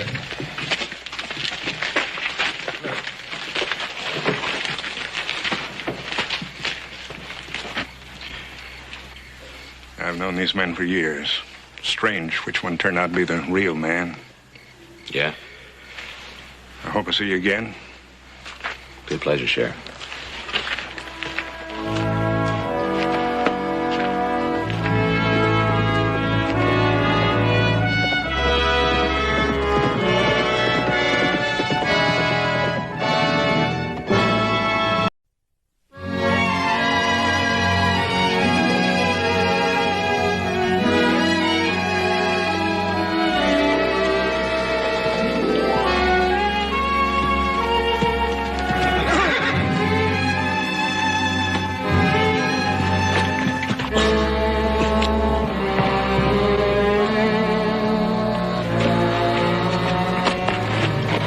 What happened to you? Well, I was all at once struck down. My heart and... Oh! My arm hurt something fierce. You take it easy. I'll get you to a doctor. No, I ain't gonna last long enough for no doctor to give me my money's worth. Just get me back to my camp. All right. Why don't you show me where your camp is? Take it easy.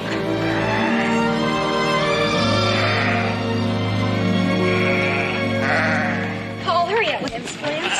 Straight enough, I guess. Give me your handkerchief.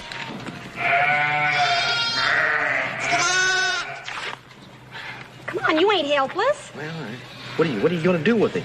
Take care of him. It's going to be a lot of trouble to you. Poor lorn thing. Well, Trudy, something like this happens every lambing time.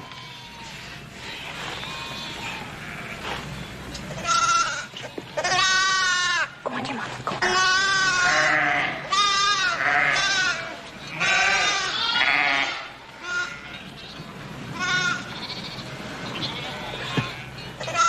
Trudy, I tell you what. Come fall, you fatten him up real good. I'll build a big fire, and we'll roast him. Paul! Don't you dare think of such a thing! Trudy, I was just funning. I was just funning. I'll get you good if you ain't. Grandpa. Grandpa. What did you do to him? I found him this way on the trail. He helped me, Trudy. Give me a hand, we'll let him off the horse. Let's lie him down. Here we go, Pop. Take it easy. Does the name Harker mean anything to you, girl? No, Grandpa, it don't. It's a rich family in San Francisco named Harker. Yeah, they're the ones I'm talking about. They're your folks, Trudy, just as much as I am. How could that be? I ain't never even heard of him. Your father was Frank Harker, a fine, upstanding man. Grandpa, why didn't you tell me all this before? It wasn't easy to tell. You see, your mother met young Frank Harker in San Francisco. They fell in love. But the Harkers was high and mighty. They wasn't going to have no hill girl by the name of Abigail Coombs in their family. No, sir. So, Frank and Abigail, they run away and got married. What happened to him? One day, Abigail came here with you. She told me that Frank had up and died.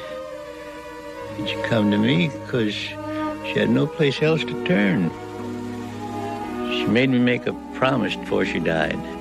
What kind of promise? She made me promise that I'd try to get you back to the Harkers and the things that were rightfully yours. I've been happy here, Grandpa. Seth, I'll take care of her. You know that. You don't have to worry about it. Now, you stay out of this here.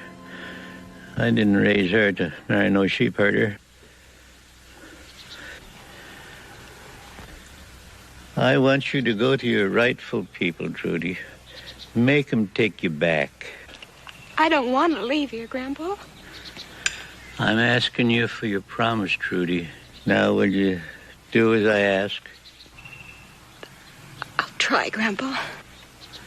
And I'll need yours too, son. You have my word.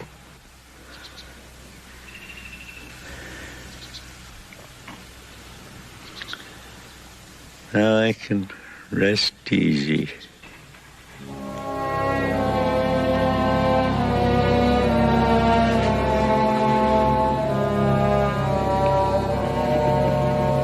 He's gone.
Trudy, I put the ground sheet on for you just in case it comes up a rain or something.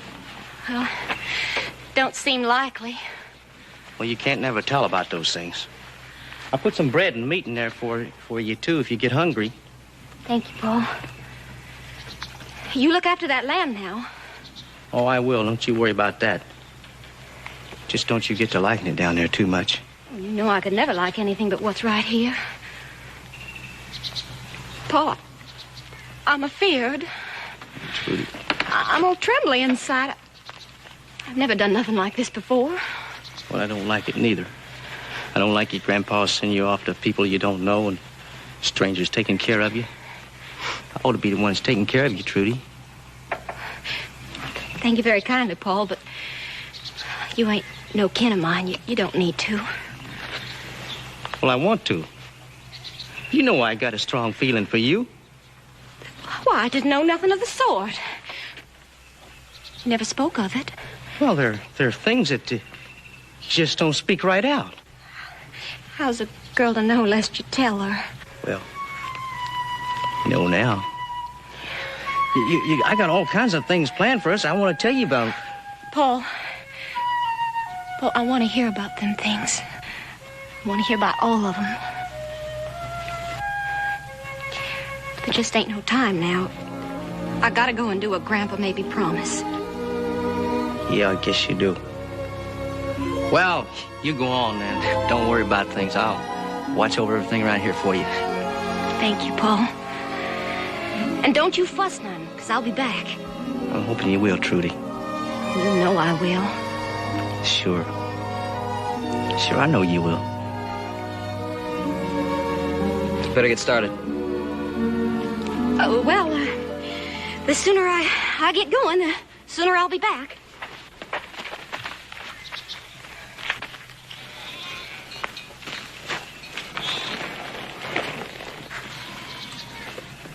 You take care of her now, you hear, Cartwright? Don't you worry, I'll take good care of her. Because I don't want anything to happen to her.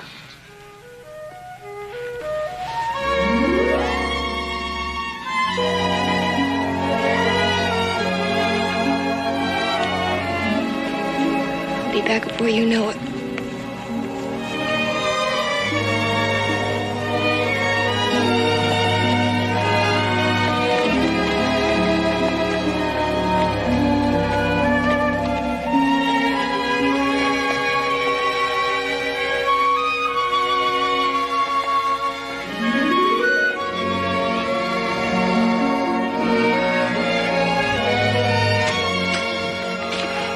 Come on in.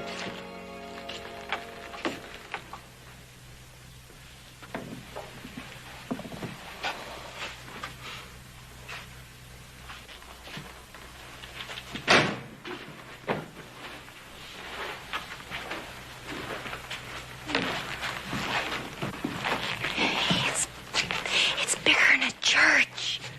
Yeah, I guess it is. Come on, I'll take you upstairs to your room. Yeah, this is your room right here. Whoa, look at it. Is this whole place just for me? Yeah, whole place just for you. Oh, wait. Just walk around, get acquainted. But I'm gonna go downstairs and heat up a couple of buckets of water. You could kind of wash up a little bit before my family gets here. Kind of pretty up. Is it gonna be all right with him? I mean, me staying here? Oh, yeah. My pa loves company. You leave that to me. You need anything, just call me. I'll be downstairs. Yeah. Oh, little Joe. You've been real good to me. Just make yourself at home.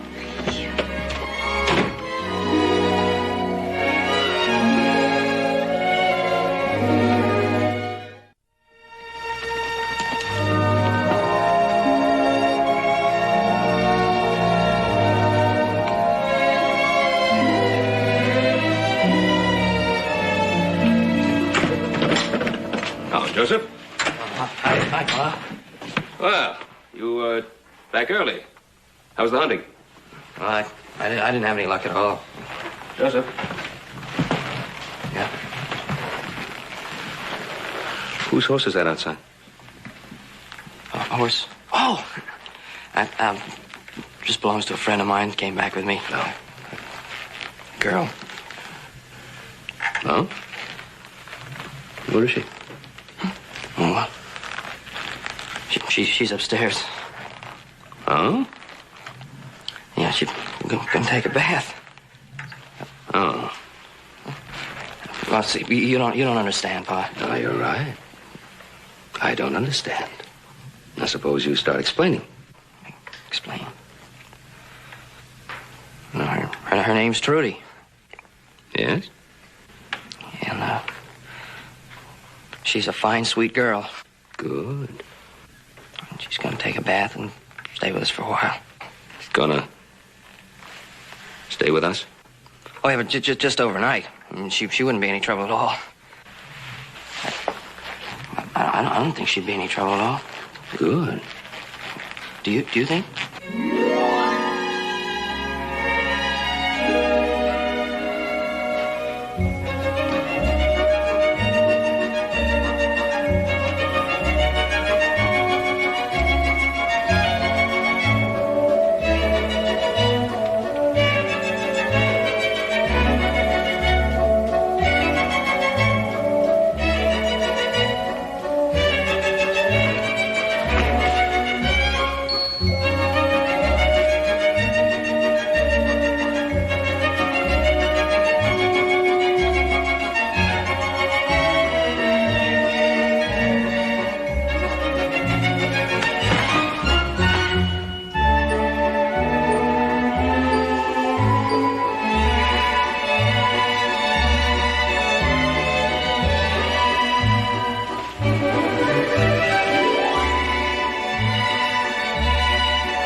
want you to meet my other two sons. Miss Trudy Harker, my son Adam. Howdy, Adam. How you doing? And my son Hoss. Howdy. Howdy, ma'am. Oh, Mr. Cartwright, you sure raised some fine ones. How'd you get them so big? I guess it's the double helpings they're always eating. Trudy, how about some dinner? Joe went to Virginia City to send a telegram to your grandfather, but I think among the four of us, we ought to be able to rustle up something. Oh, no, I'll do it. Oh, no, Trudy. No, sir. Cooking is a woman's job. I'll go see what's out there. If you got some, I'll fix you up some hogback and turnips. It'll only take a short while. Hogback and turnips. That don't sound bad at all, does it? You know, I think that girl's gonna have a little trouble in San Francisco. Yeah, I think our work is cut out for us. What sort of work, Paul? Making a young lady out of a mountain girl?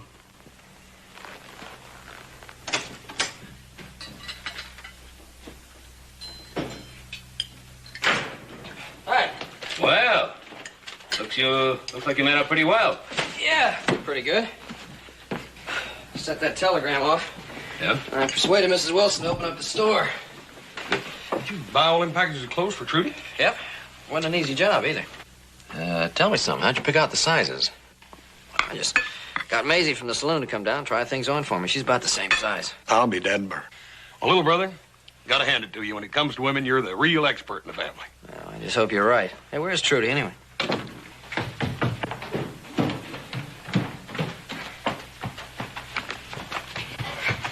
morning, Mr. Cartwright. Morning, Mr. Cartwright. Morning, Mr. Cartwright. Trudy. Morning, little Joe. Ooh, wee. I'm sure glad there ain't no more of you. I'd be plumb wore out. Oh, little Joe, I saw you ride up. Did you hear from Grandpa Harker yet? I just sent the telegram last night. It'll take a little time. But I made a deal with a man in the telegraph office to bring it here just as soon as he gets it. Trudy, like some coffee? Oh, yeah, sure.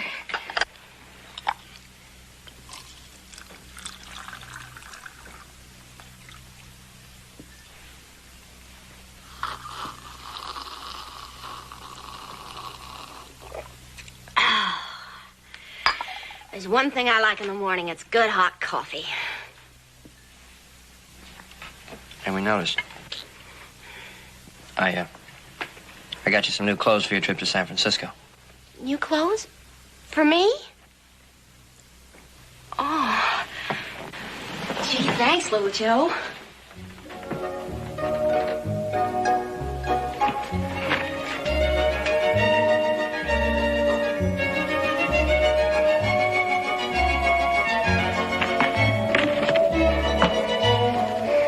I ain't never had no store-bought clothes before.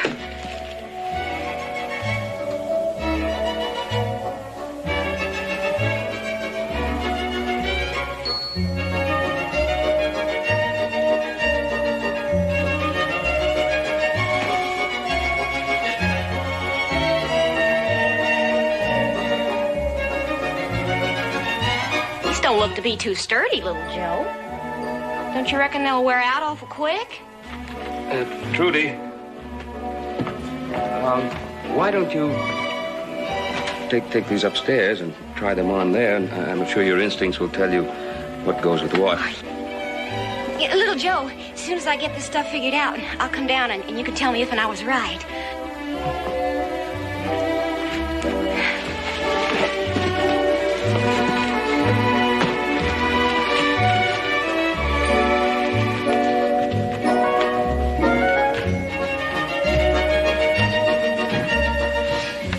I think maybe you should have brought Maisie along.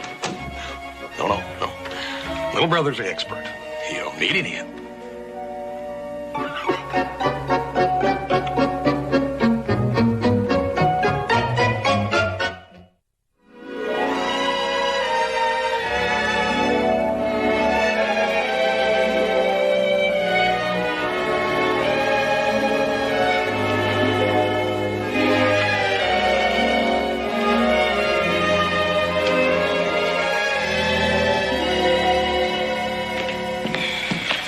Well, Jeb just brought the telegram from Mr. Harker.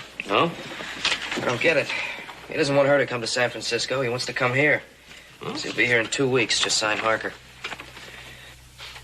I don't know whether it's good or bad. I was so sure he'd want her to come there right away. Maybe he just wants to check, make sure this is really his granddaughter. Yeah, maybe. Well, there could be another reason. What's that? You know, Harkers are fairly wealthy people, from what I've been given to understand. And, well, they live a very social life. And, well, Trudy's from the mountains. What does that got to do with it? She's part of the family. Joe, you don't understand. For the last 19 years, Trudy's been hidden up in the mountains, away from civilization. The Harkers, you know, they live a life quite different from ours right here in the Ponderosa. Maybe they want to look the girl over. Maybe they don't think that she'll fit into their kind of life. You mean I ain't good enough for him? Well, Trudy, come on down. You look lovely. That's it, ain't it? Just like my ma wasn't good enough. Oh, Trudy, we were just talking here. Just what does a buddy have to be one of them? Yeah, Trudy, let's look at it calmly now. They do lead a different kind of life, and they think differently and talk differently, and they dress differently. Joe, could you teach me to talk and act like them before they get here? Trudy, it's hard to learn a whole new way of life in 2 weeks. But if I tried, would you help me? Well, little Joe, you promised my grandpa.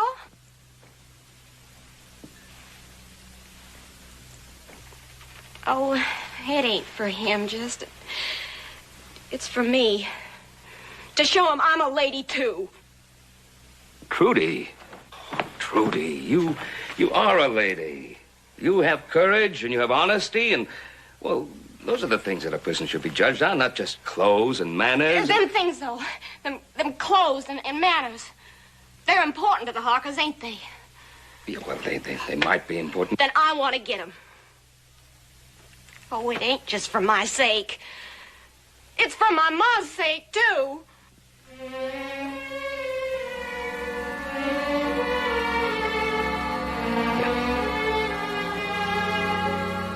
Will you help me, little Joe? Yeah. Yeah, I'll help you, Trudy. Thank you.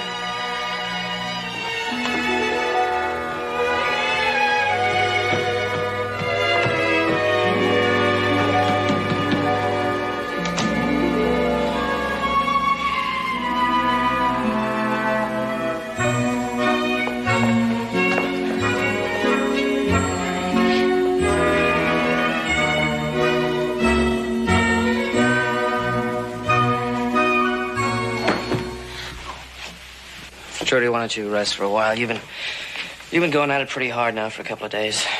I don't have time, little Joe. I gotta learn it all, everything. Nobody's gonna say that I ain't. Nobody is going to say that I'm not fit. Just don't you give up on me, please, Joe. Don't worry, I ain't. Okay, come on, let's try it again.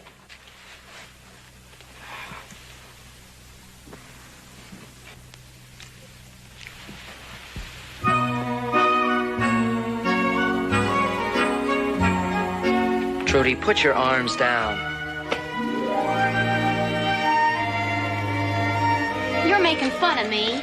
I am not making fun of you. Nobody eats this way. In San Francisco, the society people do eat this way. With all of them forks? All of these forks. With all of these forks and spoons and glasses? Well, you don't need but one of each of them. And if you have to, you can get along without any of them. Look, I'm not going to argue with you about it. Now, you're going to learn it. We're going to go through it again, all right? Starting from the left. What is this? A fork. Yes, I know it's a fork. What kind of a fork? 1, 2, 3. 1, 2, 3. 1, 2, 3. See? Okay. Ready to try it? Well, might as well get my feet wet. All right, now when a gentleman comes over and he wants to ask you to dance, he says, "May I have the pleasure of this dance?" Pleasure? Ain't he taking a lot for granted? Yeah, then you're supposed to say to him, "I'd be delighted." Do I gotta say that? Well, you have to say something like that. Why? Well, what if I ain't delighted? Well, just say it anyway as a favor to me. I guess that's so's you won't feel bad if you don't want to dance with him, huh? Yeah, I think it's something like that. Come on. Now, put this arm here, see? And you take my hand there. Don't squeeze my hand so tight. Well, I got a good, strong grip. I skinned and quartered an elk once all by myself.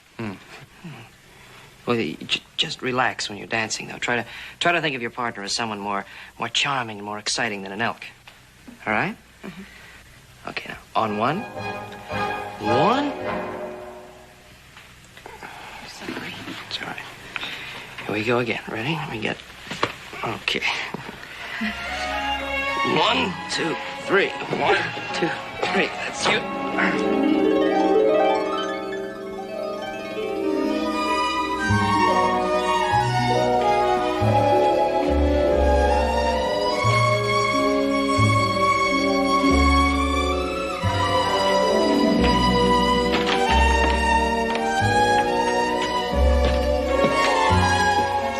Trudy?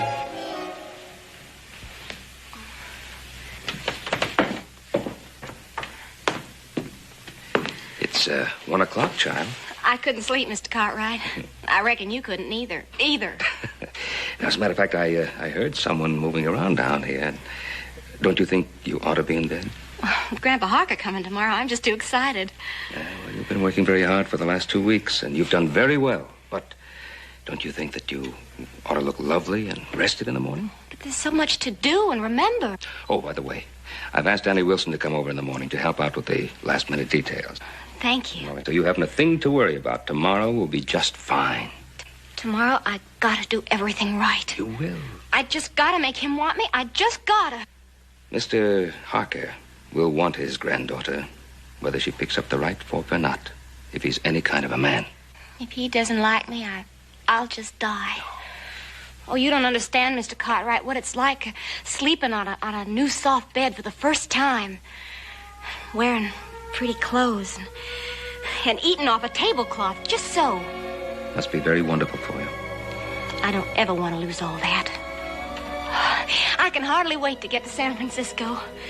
All them tall buildings and them shiny, bright carriages and fancy parties and wearing pretty clothes all the time. Trudy, you know, it isn't all one big party. And all them stylishly dressed young men come to take you dancing. Trudy, don't I remember little Joe saying something about a young man up in the mountains? You mean Paul? Well, so much has been happening to me. I ain't thought about him much lately. Yeah, I guess right now, tomorrow is the most important thing on your mind. So, don't you think you better get some sleep? I'll try. But I won't shut my eyes a wink.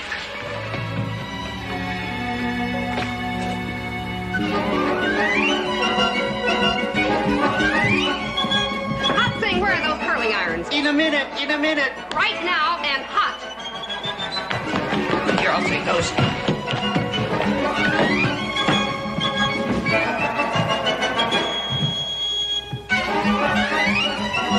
Hey, hot singers, no hot water in the guest rooms.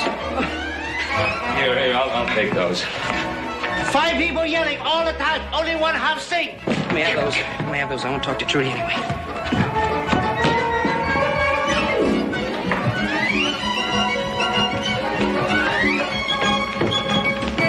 Is this fun?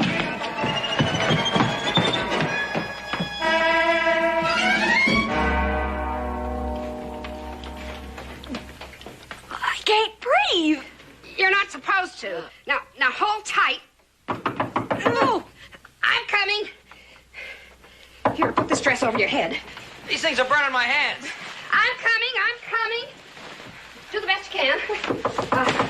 I'll be there. Oh, come on, these things are hot. Well, all right. Hook up her dress. Sit down there. Don't worry, you remember everything now? I hope so. Okay, what do you do with your butter knife? I don't know. Well, just keep watching me. Do whatever I do. What foot do you lead off with when you're dancing? The left. I lead off with the left. You lead off with the right. The right. You're scalping me. If you just hold still. Little Joe, they're coming. Oh, my gosh. Oh, little Joe, I can't remember nothing. Just relax. You're going to be fine. You're going to be just fine. I'm going to up and die. I just know it.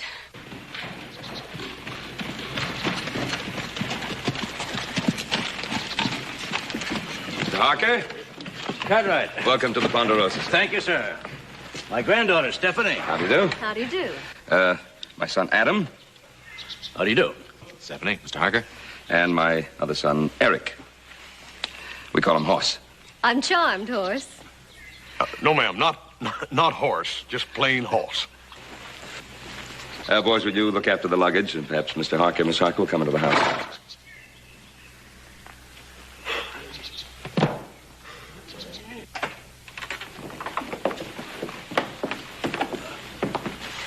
It's rather elegant, isn't it, Grandfather?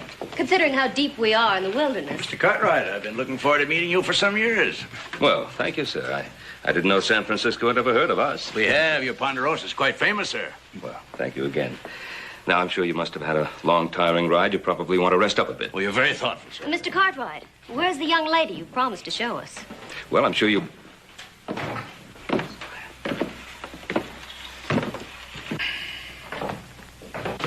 Hold fast to me, little Joe.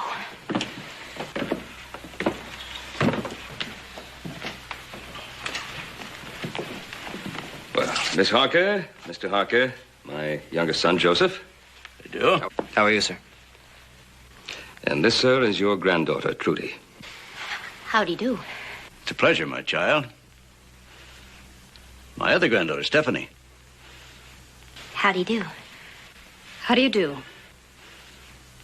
I'm looking forward to chatting with you, young lady, after I've rested. Mr. Cartwright? Oh, yes, of course. Excuse us.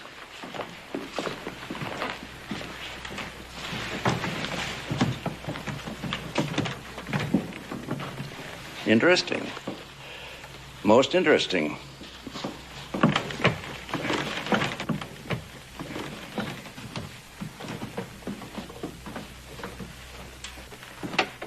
I'll get a little more light in this room. That's better. And I'll get some hot water. Will you please sit down a moment, Mr. Cartwright? Of course. If I may come directly to the point, sir. You know the reason I've come out here, don't you? Well, I presume it's to see your granddaughter. Precisely. I made a mistake 20 years ago in disowning my son. He was a strong man. He had a good, independent mind. Now, after I die, there will be little enough strength left in the Harker family. Stephanie will run through my money in a year. Oh. Shirt sleeves to shirt sleeves in 3 generations, huh? Yes, I'm afraid that's true. In my old age, I'm looking for an element of strength. My son's strength, if you will, to bring back into the Harker family. I'm hoping there's some of that strength in young Trudy. Well, Mr. Harker, I don't know if Trudy's going to be everything that you might want it to be. But I do know this. She's your granddaughter.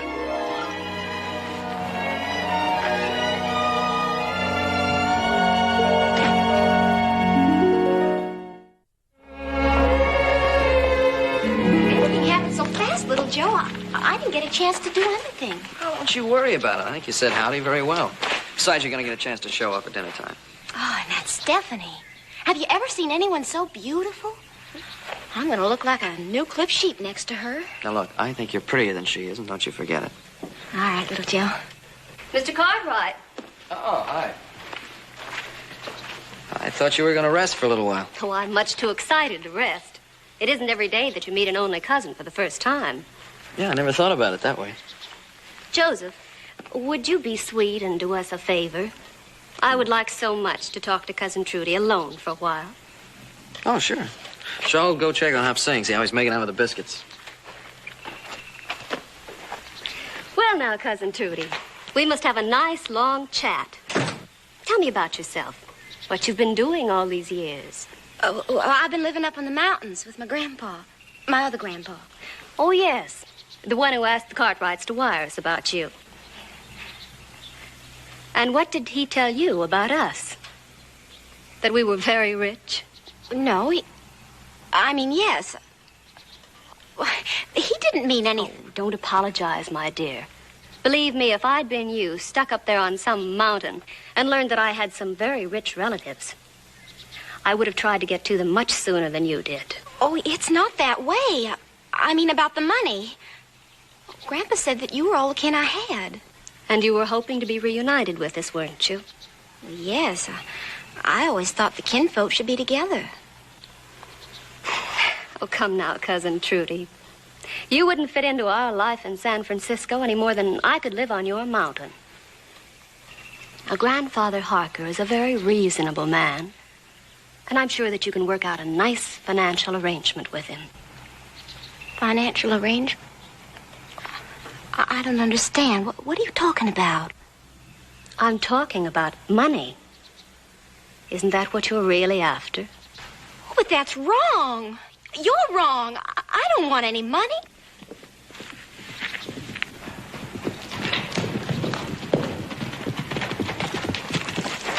Hi, Trudy.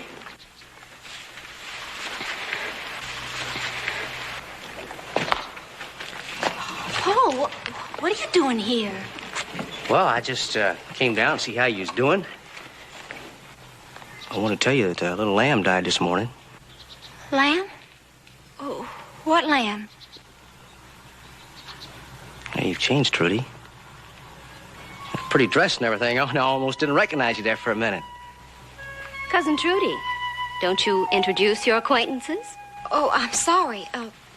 Paul Magruder, this is my cousin Stephanie. I do, ma'am.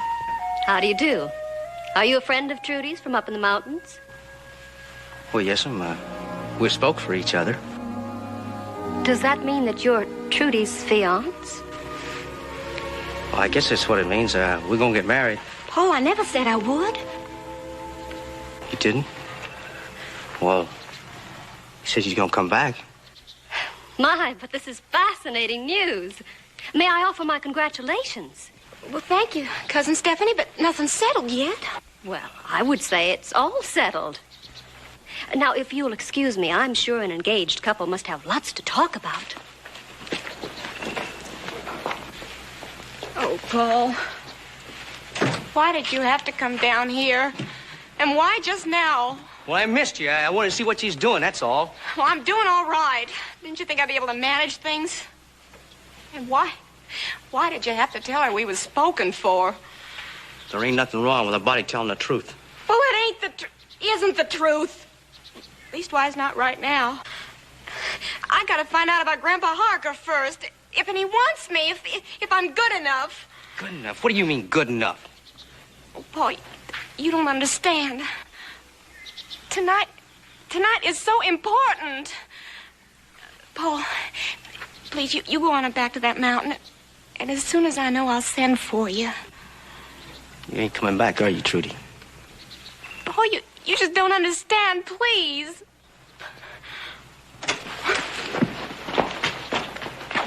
Hey, Paul, when'd you get here? Hello, Joe. I just came down to see Trudy, that's all. Well, come on inside. No, she don't want to see me. What are you talking about? Trudy tell you that? Just the same as. She said she's going to send for me when her folks got her settled.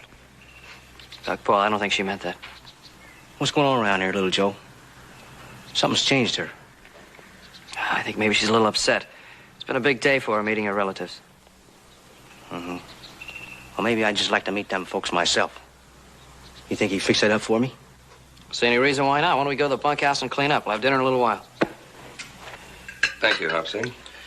Mr. Cartwright, this fowl is delicious. Simply marvelous. Which wine was used in the sauce? I believe Hopsing uses a Sauterne, and the grapes of which are grown not too far from your part of the country, Mr. Harker. Well, whatever it is, it's right tasty. Paul, use your fork. Cousin Trudy, why don't you let your friend eat in his own fashion? Mr. Harker, I thought perhaps tomorrow we might ride around the Ponderosa, and then you can take a look at our livestock operation. That'd be most interesting to me, Mr. Cartwright. I've told my business associates time and time again that the resources of this country... Oh, piffle, grandfather. Do we have to go into that sort of thing now? My dear, you'll find that if you give a man half a chance, all he wants to talk about is business. I suppose. How about you, Mr. Magruder? I was hoping you might show us where you live. Well, it's a pretty poor piece, ma'am. It's up in the high country on the North Fork of the Bushy Creek. Bushy Creek. What a quaint name. Is that where you have your house? Yes'm. Well, it's not a house exactly. It's a cabin. Built it yourself, no doubt. Sure did. Including the dirt floor. Stephanie, that'll be enough. But grandfather, I was just asking about the house because I want to know if that's where he intends to take his wife. Stephanie, I fail to see where any of this is our concern. Grandfather, you mean Cousin Trudy hasn't told you that Mr. Magruder is her fiancé? They're engaged to be married. Trudy, is this true? Well, you see, Grandpa, Go ahead and tell him, Trudy. Paul and me, we've known each other a long time. Are you going to marry him?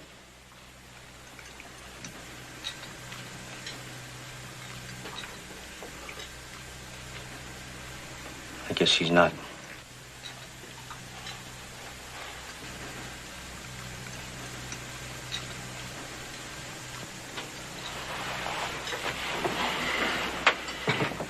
Excuse me for pushing in here, Mr. Cartwright.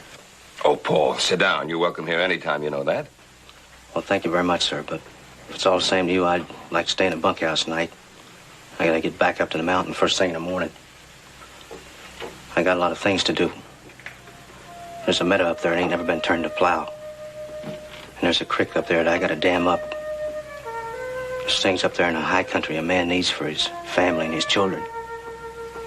It's important to me. I used to think it was important to you too, Trudy. I guess you found something else. Whatever it is,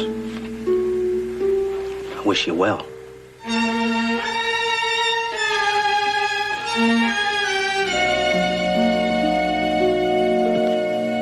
I'm very sorry. I seem to have started something. Yes. I think it's probably just as well. I think you're wrong, Grandpa. Dead wrong. Maybe Paul didn't know which one of them doodads to scoop up his victuals with. And maybe I don't either. But I've had enough upbringing to know that you don't make fun of somebody sitting at the same table with you. Trudy, I just want you to know that I'd be proud to have you come and live with me in San Francisco. Up to now, I felt that the Harker family had almost lost its last vestige of courage and honesty. Grandpa, thank you. But I know where I belong now. It's with Paul and the things he believes in. And I guess it's high time I stopped trying to be something I'm not. I grew up on that mountain. And I reckon I belong there. Trudy? I'll be leaving come morning.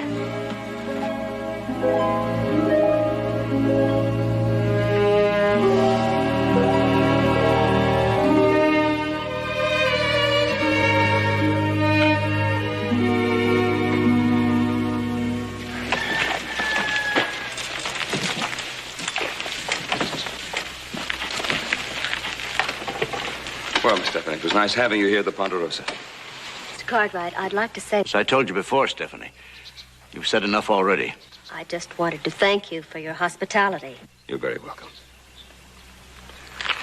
Well, goodbye, sir. Hoss will meet you in Virginia City with your tickets for San Francisco. And I'm sorry that your trip wasn't all that you thought it would be. On the contrary, I found the granddaughter I was looking for. The fact that she won't be living with me won't change that. No. Perhaps someday she'll come to see me. Will you please tell her that for me? I think you can tell her that for yourself. I just wanted to say goodbye, Grandpa Harker. Well, I'm sorry if I've disappointed you. You didn't disappoint me, child. I'm proud of you. And when you feel like it, I hope both you and your husband will come to visit me.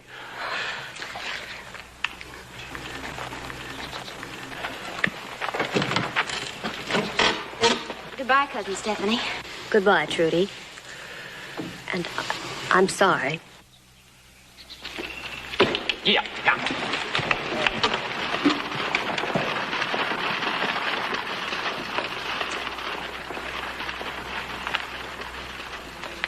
Well, Trudy, what now? Well, little Joe's helping Paul tie my things on the horse, and I guess we'll be going. Trudy, something I'd like to say to you. You're a real lady. Thank you, Mr. Cartwright. At least I learned what a real lady is.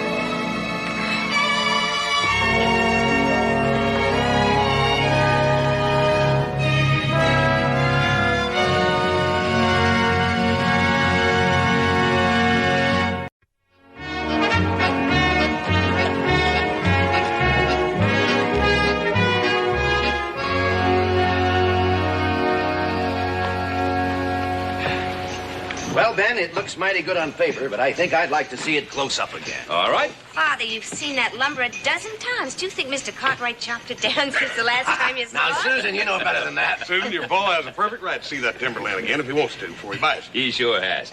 Mr. Blanchard, we have a wagon down at the livery stable. I can drive you out whenever you want to go. Oh, that's a good idea. What about it, Susan? Would you like to come along? I'd love it. Good.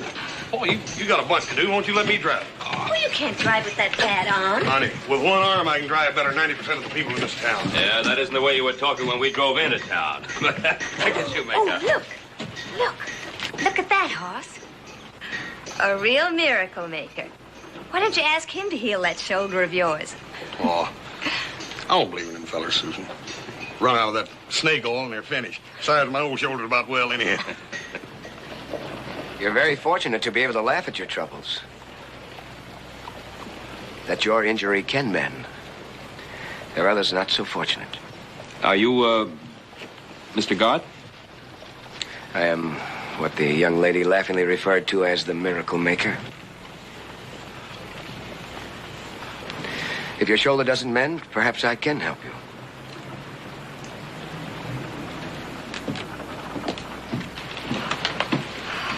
Oh, my goodness. Do you think I hurt his feelings? Don't pay him any attention, Susan. Well, if we're going to look at that timber, we'd better be on our way. Yeah.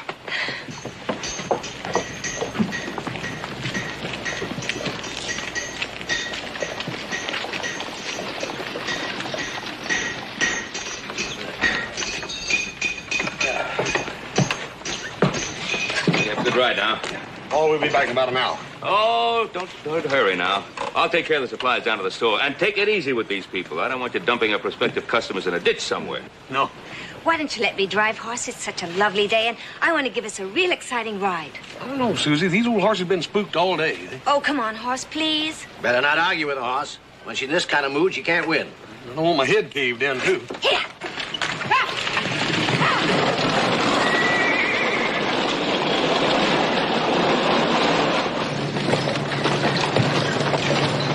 Cartwright! Mr. Cartwright! What is it, Jeff? What's the matter? There's been an accident.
Blanchard's dead. Susan crippled. And all because of me.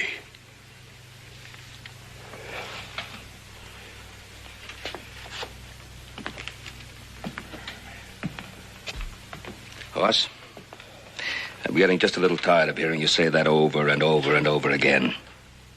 Now, let me tell you something. It was an accident. It could have happened no matter who was driving. Now, you've just got to stop eating your heart out. I appreciate your concern. I know how you feel. But you can't take the whole responsibility on your own shoulders. If we were to start feeling responsible for everything that happened in life, why, how could we live? Yeah, I reckon you're right, Paul. But Susan don't understand that. I'm gonna ride out there. Dr. Moore's got that specialist out there today, and I want to see what he's got to say. Fine. Fine. I'll ride out with you. But remember, it was an accident.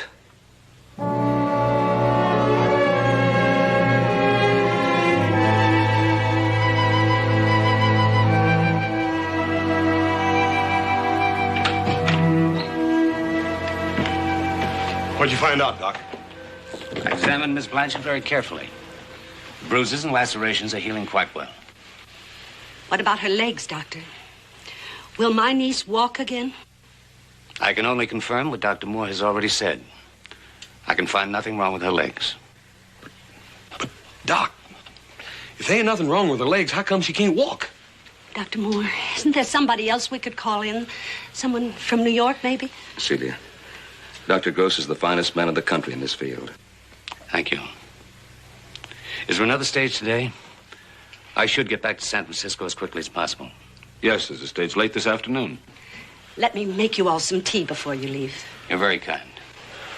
Is it all right if I go in here and see her? Go ahead.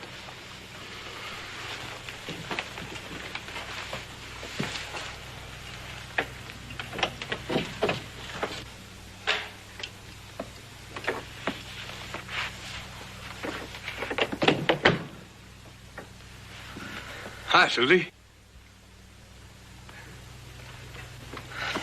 Doctor said I could come in and see you a minute. It's kind of dark in here, don't you? Do you want me to lift one of these shades? Leave them alone, Hoss. I like it this way. All right. This way you like it. Doctor says you're doing real good. Gonna be up in no time. I know what the doctor said, Hoss. Well, his ain't the last word, Susie. There's lots of other doctors. I'm tired of doctors, Hoss. Tired of all that probing and poking. And all for nothing. Susie, you can't talk like that. You can't just give up. You know it, Hoss, and I know it. I'm never gonna walk again. Oh, if that ain't the dad-burnedest bunch of foolishness I ever heard in my life. Why, we get a doctor and find out what's ailing you, you're gonna be as good as new and up in no time. My father's dead, Hoss. My father's dead. All because of my foolishness. Susie, you can't keep on blaming yourself for that, no more than I can. My pa says if people go through life blaming themselves for everything that happens, well, life just ain't worth living. It isn't. Now you listen to me. Hoss, I don't want to listen to anyone anymore. Just leave me be. Please. We're gonna find a way, Susie.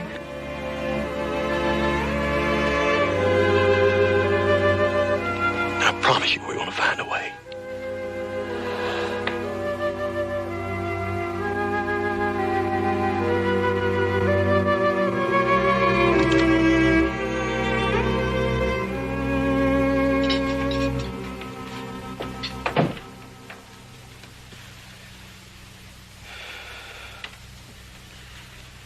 She still don't want to talk.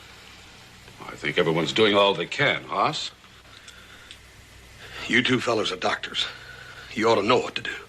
But we're only doctors, not miracle makers, only human beings. We honestly don't know what's wrong with Susan. Maybe we never will. Maybe whatever it is will gradually disappear. We just don't know. You just don't know. And you're doctors. What good are you? Hoss. It's all right, Ben. Your nerves are all riled up since the accident, Hoss.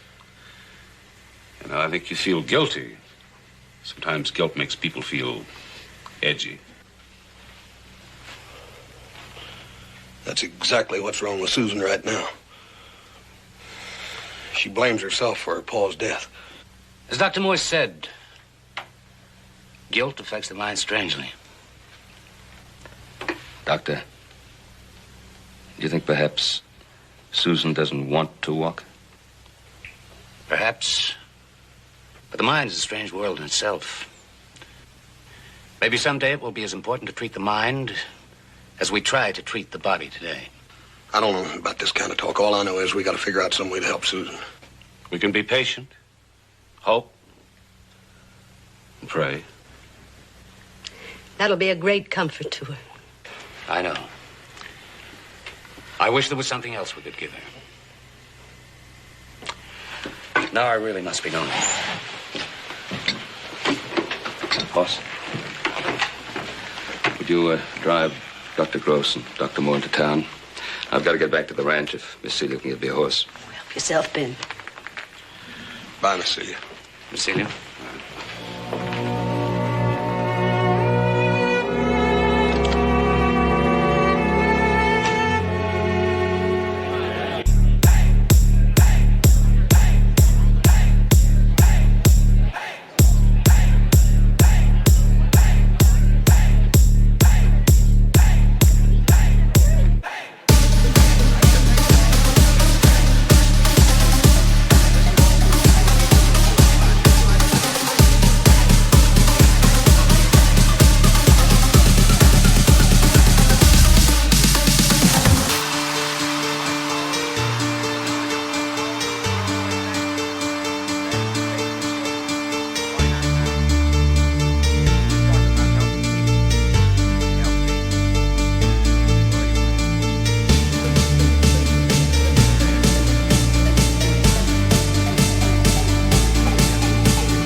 5 years of drifting around and begging for handouts, and now I can walk. You hear that, friend? 5 long years, now I can walk.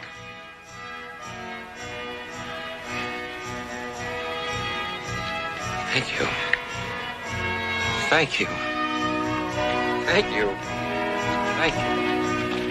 Thank you.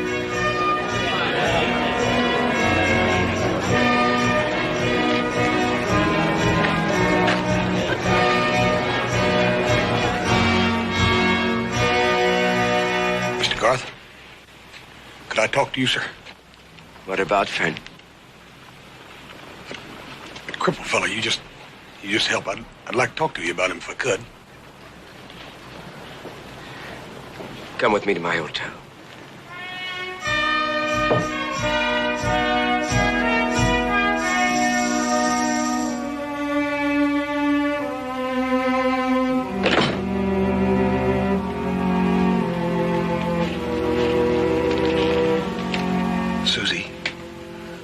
Susie, it's me, Hoss.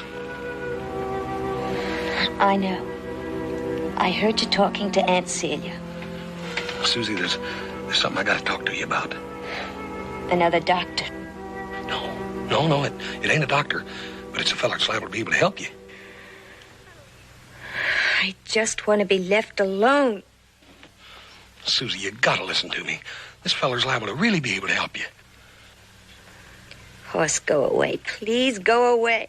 Susie, just listen to me for a minute. It's about this feller named Garth. Garth? You mean that man in town, the faith healer? Susie, sure enough, he's helped people. I saw him cure an old cowboy that was all stove up and bent and crooked from a fall. He made him stand up straight and walk again. Susie, it can't do no harm to talk to him. I told you I don't want to talk to anyone.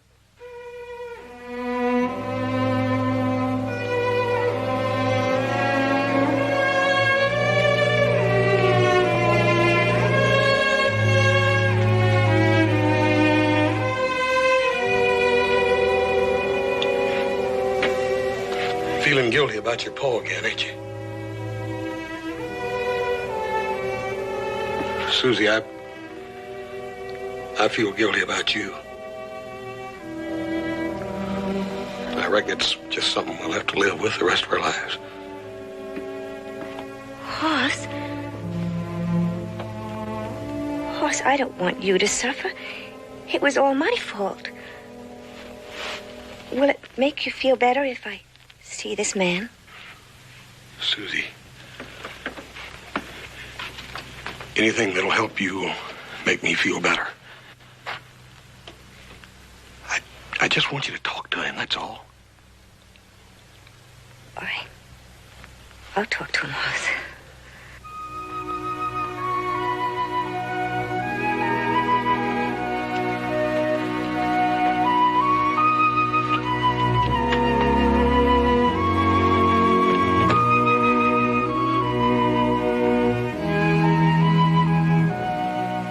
I don't know about this, Hoss. I just don't know. But, Miss Celia, I done told you I talked to Susan and she wants to see him. I was under the impression that you'd explain this to the young lady's family, Mr. Cartwright. I'm sorry, madam. I hadn't intended forcing my way in. Just a minute. Miss Celia, you do want to help Susan, don't you? You don't want to see her lay in there in that room the rest of her life. Hoss, you know I don't, but this kind of thing... Well, ma'am, what harm can it do? We've already tried everything else. I beg your pardon, Mr. Garth. I didn't mean to be rude. Susan wants to see you. Naturally, you can see her. Thank you.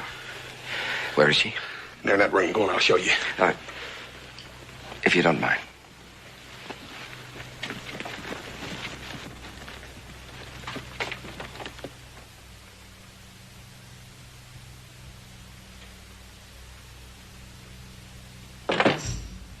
Don't open the blinds. I want it dark.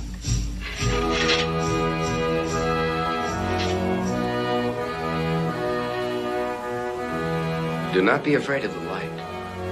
I am Garth. I am here to help you.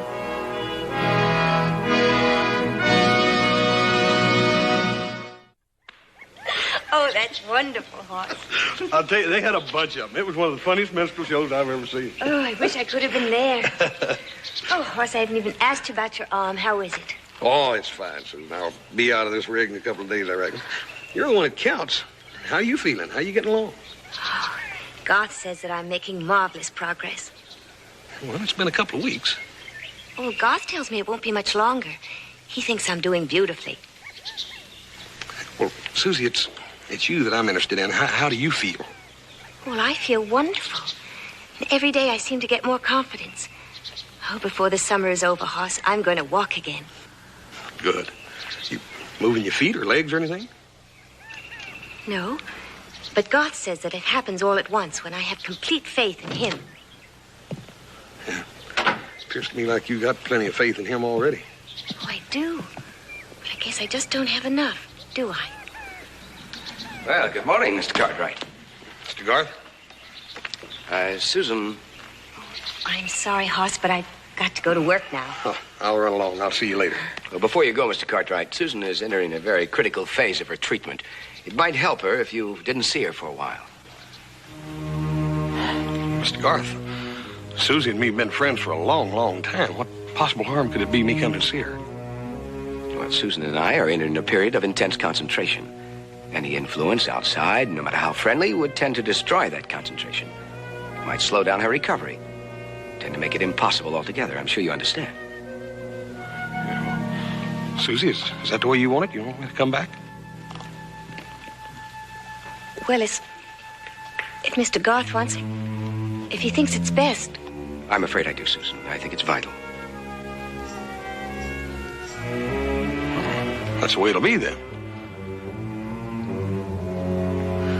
I'll see you later, Susan. Well, it won't be for long. I'll send for you. Bye. Goodbye, Mr. Cartwright. Goodbye, Hoss.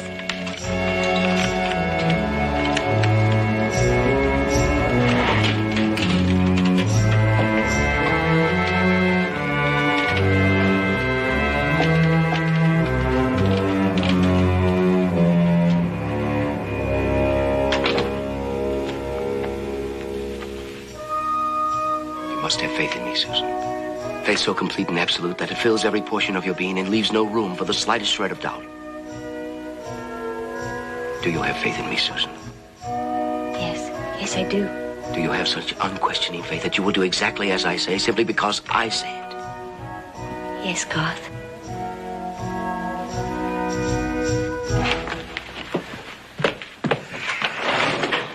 Well, what's the matter, Garth? There seems to be a limit to your faith. Oh, no, there isn't. No, there isn't. I have the most complete faith in you. You think you do, but you've never had complete faith before, so how can you possibly know what it's like? Well, I'm trying as hard as I can. There's something in there, something like a barrier that's holding you back, something like a dam, something we must remove if you're to be cured. Well, I'm not aware of it. But it's there. Removing it will take an even greater effort on your part. You've given so much of your time to me. There are so many others you could be helping. Maybe I shouldn't keep you to myself anymore.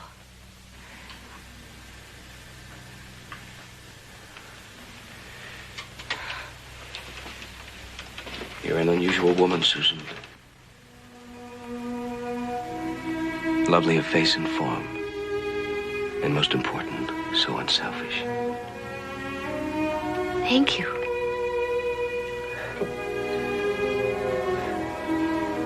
Do you know I've never seen you smile before? In the world I see, there's little enough to smile at.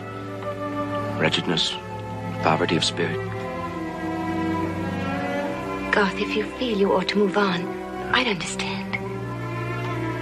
No, we've made too much progress to stop now. There's one last effort you can make if you're willing to try it.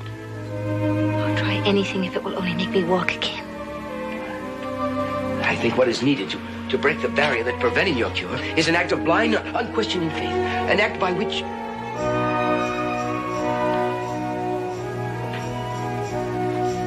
An act by which you place yourself completely in my hands. When you have put yourself in a position where you must trust me, where you must have faith in me, then and only then can you be cured. What do you want me to do? It will require thought I'll tell you when I've decided.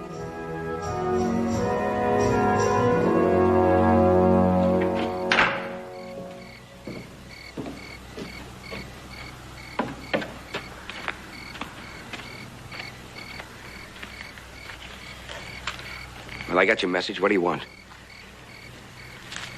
I want to talk to you. Well, make it fast, will you? I have to get back in the house. I've been working here for 2 weeks and you haven't told me a thing. I want to know what's going on. Look, I told you repeatedly, my ways are my own. And I told you I ain't leaving without part of that money. What money? Oh, now don't treat me like one of your stupid followers. I know how rich that girl is, and I know you're planning on getting some of it, and I want my share. You made a mistake, Thorne. This girl is sensitive. She's an intelligent, unusual girl. I'm going to do everything I can to help her. Poppycock. You've been preaching for so long, you're starting to believe your own words. Well, if you don't agree with my words, maybe it's time you left. Oh, no. You're not getting rid of me. I'm staying for this one. And it better not be too long.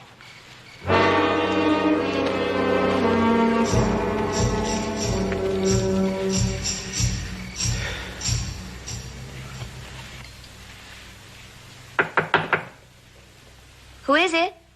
Garth, may I come in? Yes, of course.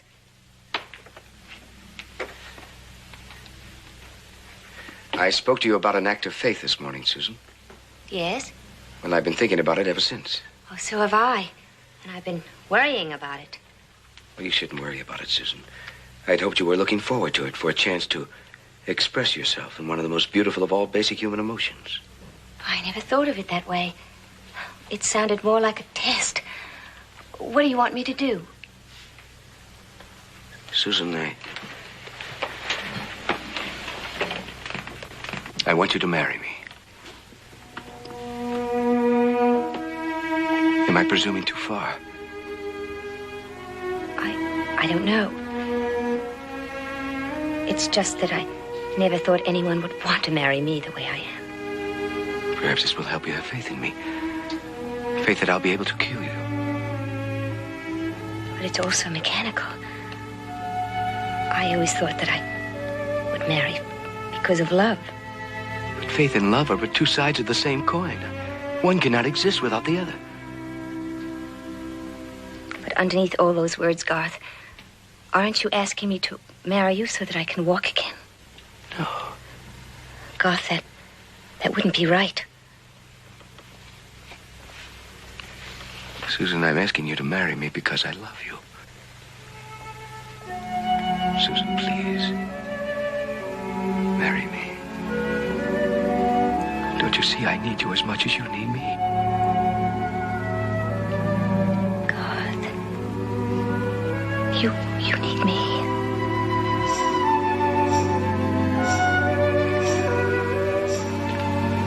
Garth, you need me.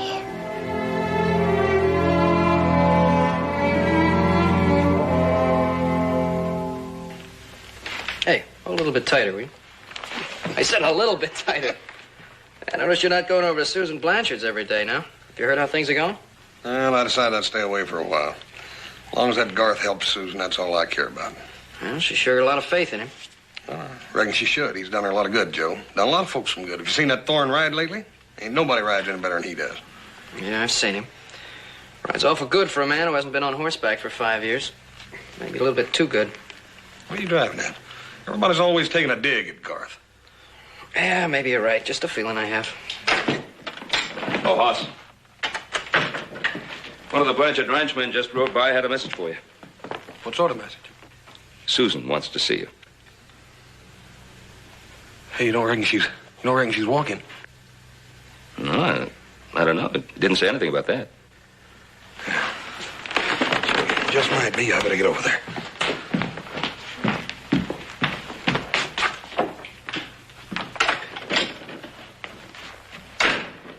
I'm sorry I ever taught you how to braid these things. You've been braiding them since you were 5 years old.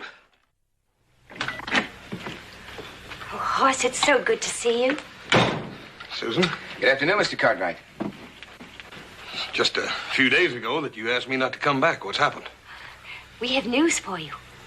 The surprise? Might be. Susan has consented to be my wife.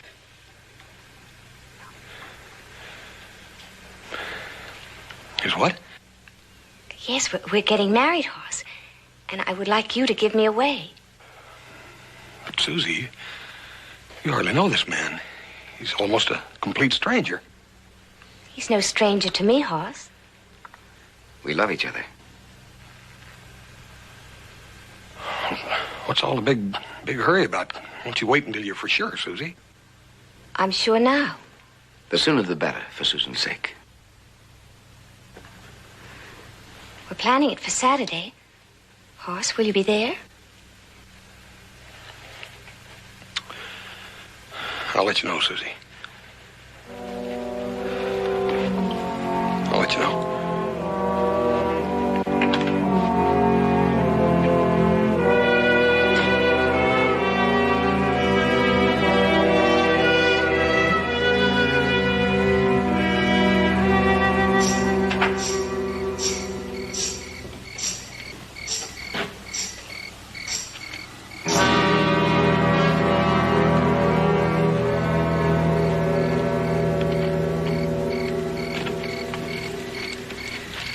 The news. Congratulations. Pretty smart.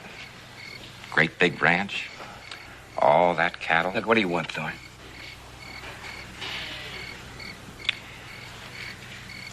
I want my share.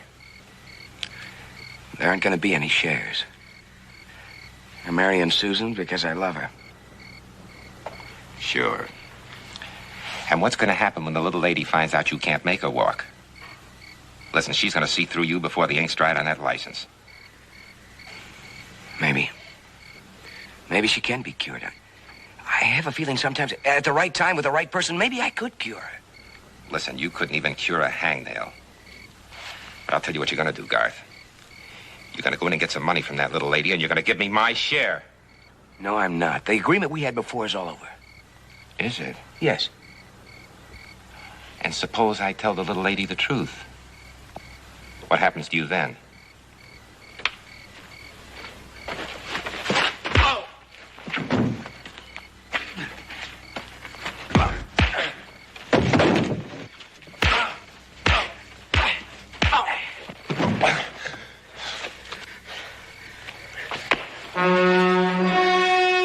Now you get out of here. You ever come back here again, I'll kill you.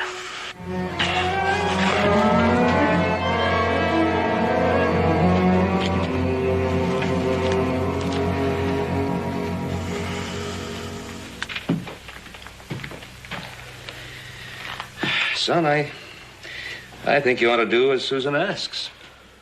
Give her away at the wedding. Paul, how can she love him? She doesn't even know him. Oh, sometimes two people just look at each other once, and they're in love. What's really bothering you?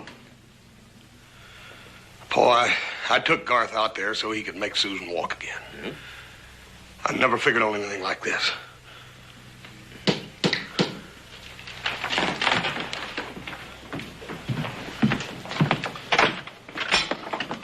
Thorne, what are you doing here? I want to see you. Come in. Paul, this is Mr. Thorne, the feller I was telling you about that Mr. Garth healed downtown. Oh, yeah. I'm pulling up stakes and I'm leaving tonight, but before I go, there's something I want to tell you. Go on. That Garth, the great healer, he's a fake. What do you mean? Every time we go to a new town and start a meeting, he cures me. That sets up the suckers real good for him. Now he's going to marry that girl for her money and that big ranch her father left her. Paul, that explains it, don't you see? That explains everything, the marriage. You're going to go back out there and confront him with me. Oh, no. I ain't going to get myself killed. Thorne! Thorne! Hoss. Oh, you don't need him out there. But, Paul, I can't let her go through with this. Thorne being out there isn't going to help anything. Not if Susan really loves Garth. Oh, Paul, she can't love him. She's in love with what she thinks he is. Don't you see? He's got some kind of a hold on her or something. Paul, I can't let her go through with it. Yeah, maybe you're right. But But you got to be real careful the way you break this to Susan. Yeah.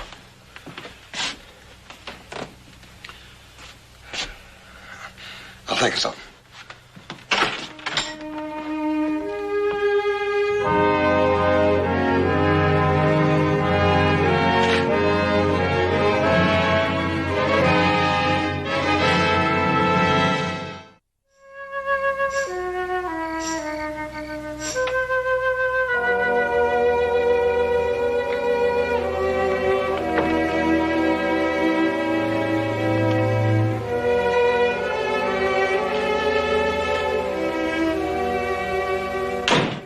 Celia, I'd like to talk to Susan. I just got her ready for bed. You can see her in the morning. Well, I think maybe she'd like to say goodnight to me. Now, Garth, just a minute, please. If it's money you want, I can get it for you. I'm a fairly wealthy woman in my own right. Just why are you telling me this? Because I want you to leave here. Miss Celia, I'm in love with Susan. I'm going to marry her. I think the sooner you accept that, the sooner we'll all be happy here. You just want the ranch and her money. I don't believe you love her. You love her. Do you want to deprive her of happiness? Perhaps even the chance to walk again? Garth. Garth.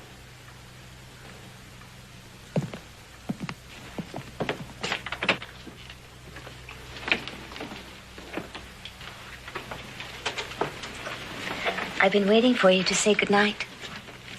I'm glad. I wanted to talk to you, Susan. Why, is something wrong? No. How lovely you are. I love you so much. And I love you, Garth. Susan, why do we have to wait? Can't we be married tomorrow? I don't have any objections, Garth, but we haven't heard from Hoss yet. Is that so important? Do we have to wait for him?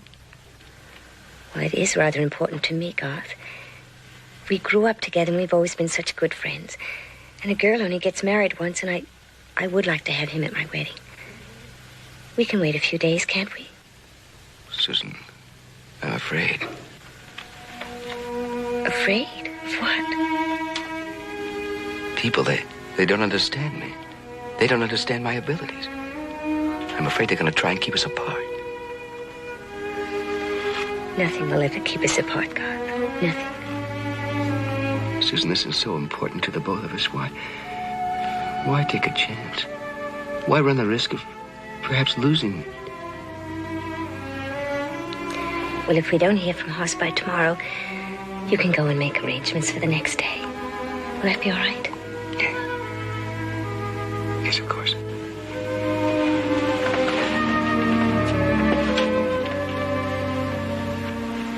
Good night. Good night.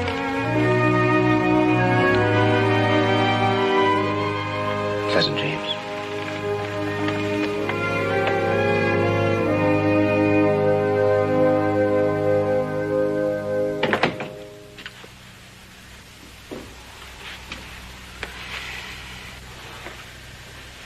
Well, good evening.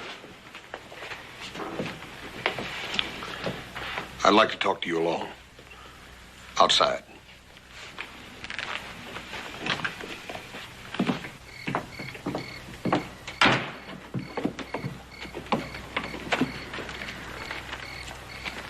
What's in your mind, Mr. Cartwright? What kind of man are you, Garth? Really? What do you mean? I just had a little visit with your compadre, Thorne. Oh. Well, look, let me explain to you about Thorne. Don't bother. He gave me all the facts. Well, he gave you the facts, but I want to tell you the reasons behind those facts. I'd like to hear them. All right. Look, in order for me to be able to heal anybody, they have to have faith in me. They have to believe in me. Now, Thorne's little demonstration is like an incentive. With that evidence, false as it may be, they begin to believe in me. They begin to have faith in me. Like Susan. Well, yeah, like Susan. But Thorne tells me you're a total fake. Now, what happens when Susan discovers that? What happens when she finds out you can't help her? But I believe I can. Susan isn't just following after me, begging to be cured. Look, I fall in love with Susan. You listen to me. You listen to me real good, Garth. I brought you to Susan. I'm responsible for any influence you might have over her, good or bad. If you're planning on marrying that little gal for this ranch and her money, I swear to you, I'll kill you. Well, then the only way to convince you and everyone else of my sincerity is to cure her before I marry. Isn't that it? I don't want you to even try to do something you can't do. Not even try? And then after we're married, have everyone think I married her for her money? I don't want to hurt Garth. All right. Then you come with me, because I'm going to prove to you that I'm not what you suspect. Garth, what are you going to do? I'm going to cure her. Now.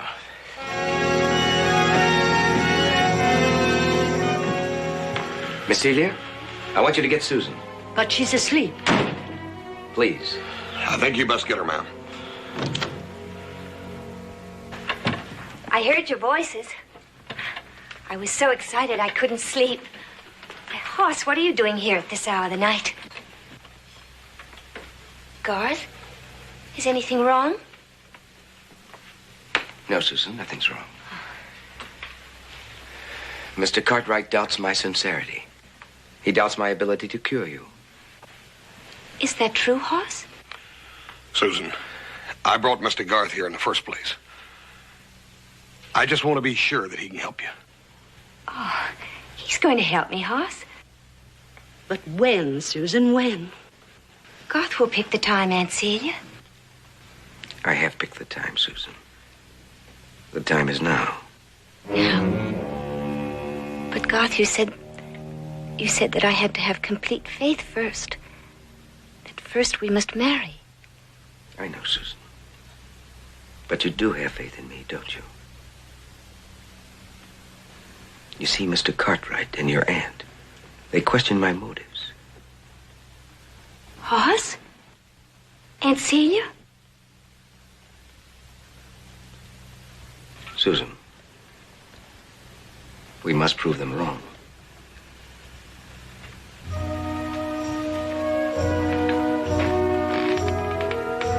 We've worked together day and night, both of us, so hard for this moment. Ever since we first met each other, we have built up your strength in me. Your strength that I could make you walk.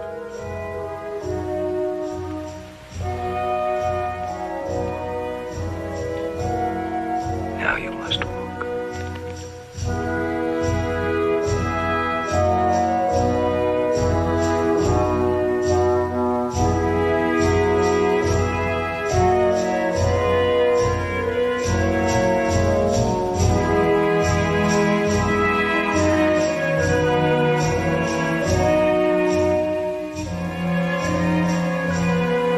Tell you to walk, you will stand and walk to me. Now I say to you, walk.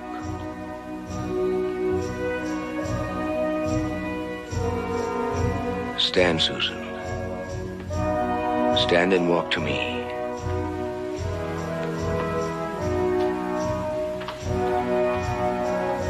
Stand, Susan.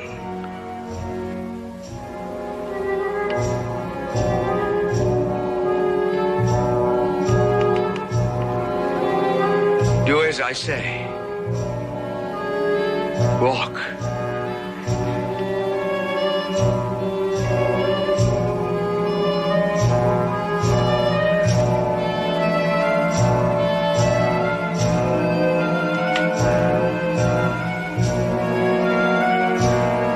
I command you to walk.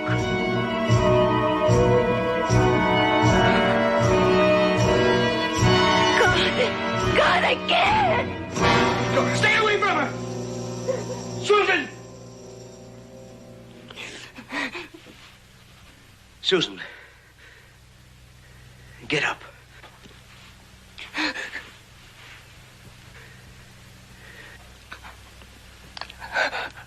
God, I can't move my legs. I can't. Get up, Susan. I command you to. Get up and walk. I, Garth, command you to.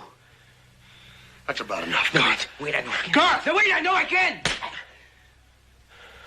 Let's see you help me with Susan.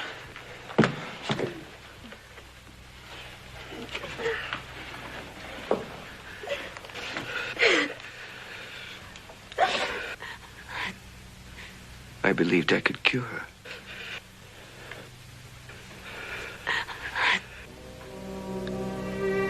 I believed I could cure her. God! No, God! God! God! Susan. Susan. He's just a man. But I love him. Hoss. Hoss, I love him. You fell in love with what you wanted him to be. I'm so sorry, Susan. It was all my fault. I'm sorry. That's all I can say.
Oh, Hoss, he's gone. And he made me walk. No, Susie, he didn't make you walk. You walked because you wanted to walk. Susie, there's only one miracle maker.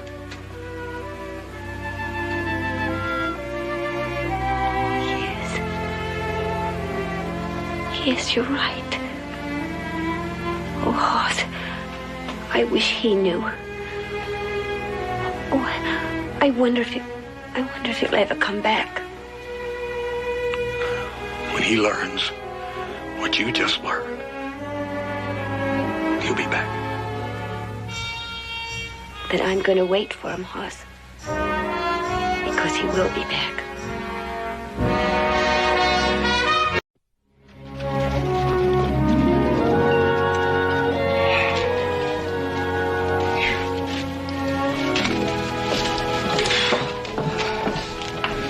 Go and wash some of that trail dust out of her drawers, Joe. Well, I can wash up anytime. Joe, you got time for that later. Come on.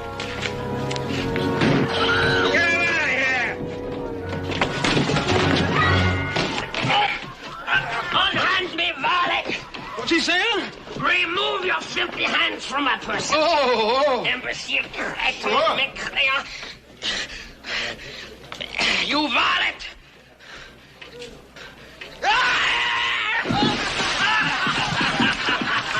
Hey, that wasn't very nice. He called me a varlet. You know what a varlet is? One of them English sissies that goes around dressing up the counts and them dukes and such. That's a valet. Huh? Valet to you. Oh, yeah. Well, varlet's probably something even worse. Sir? I demand satisfaction. Do what? You have humiliated me in front of all these witnesses. I shall not rest until I obtain full satisfaction. He means he wants to fight a duel. You must be joshing. You ain't even got a gun. As the insulted party, I have the choice of weapons. I choose swords. I wouldn't even know how to handle one of them things. I shall teach you, mon ami. After which it shall give me the greatest of pleasure to kill you.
Look, lady, I don't like to do this either.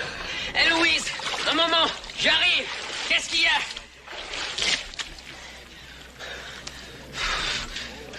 I've got nothing against you at all. Not a thing in the world, mind you. It's just, well, it's him.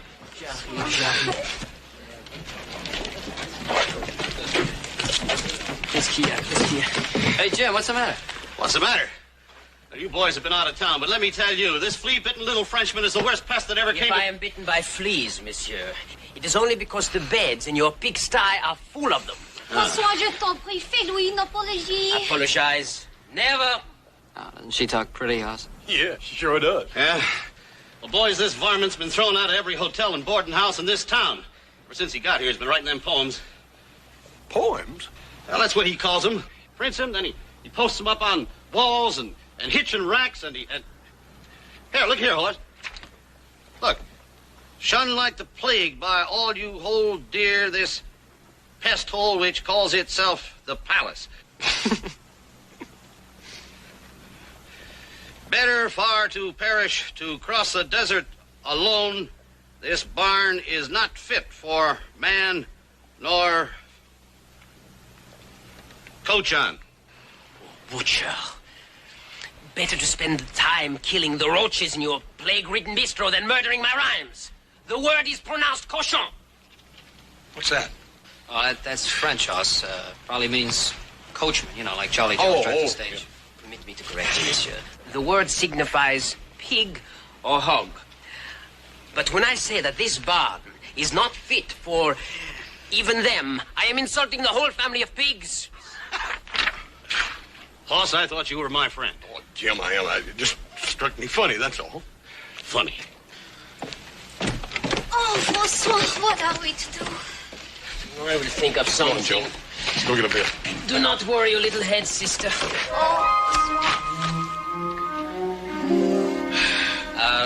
Excuse me, did you say the little lady was your sister? Mais certainement. It's plain to see she's not my brother.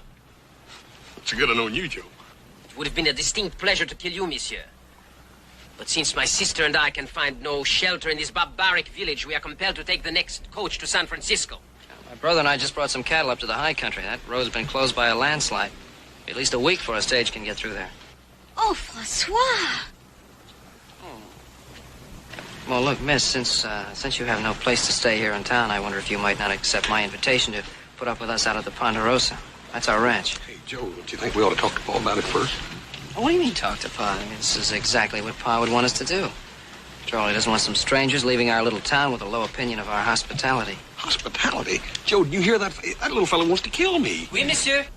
I shall be delighted to accept, monsieur. You are so very kind, monsieur. How can I ever repay you?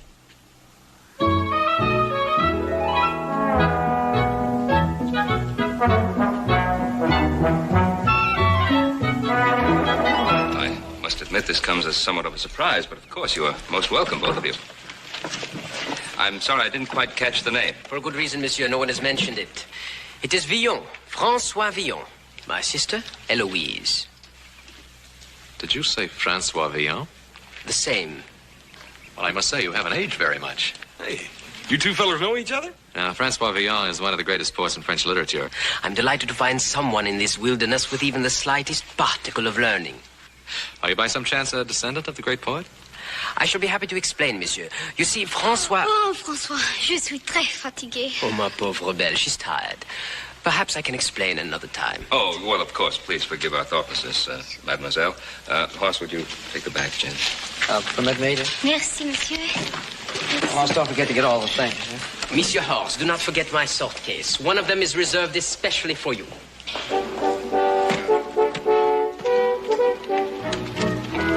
What does that mean? Oh, I neglected to tell you. How stupid of me. It is a painful necessity, but I fear there's no way it can be avoided.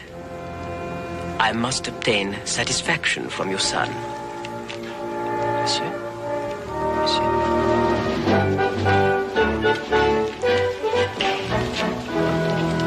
Satisfaction? From Hoss? Écoutez bien, monsieur. To make the omelette light and fluffy, instead of heavy and greasy as these eggs were, you beat the whites and the yellows separately. Add a touch of basil, the veriest soupçon of parsley. And perfection, voila. Mr. Cartwright? Hopsing. Mr. Villon and his sister are our guests. Now, they'll be staying with us until the stage can get through to San Francisco. Until then, we shall try, in our poor and humble way, to make things as comfortable as possible for them. Okay. He stay here. He come in kitchen. Voila. All right, Hopsing. Shall we adjourn to the living room? He has a temperament, that one. Hopsing's been in our employ a long time. His cooking suits us just fine. Pourquoi non? It's a country of barbarians. Sans taste, sans delicacy. François, no! Don't worry, Eloise. We don't take what he says too seriously. But he takes himself, how do you say, très sérieusement. That is the big trouble. Ça suffit, hein? Trop de parler. François, je t'en prie. Tais-toi. Come on. Let's not have an argument, all right? Vous êtes très gentil, monsieur. Il est très gentil, le pauvre garçon. Qu'est-ce que voulez-vous? Rien. No, look, I got a great idea. Why don't I take you outside and show you some of the ranch? It's really very beautiful. As a matter of fact, I'd like to show you the lake. Le lac? Oui, le lac. Yeah, what about it? Je serais enchantée, monsieur. Oh. Au revoir, François. Au revoir.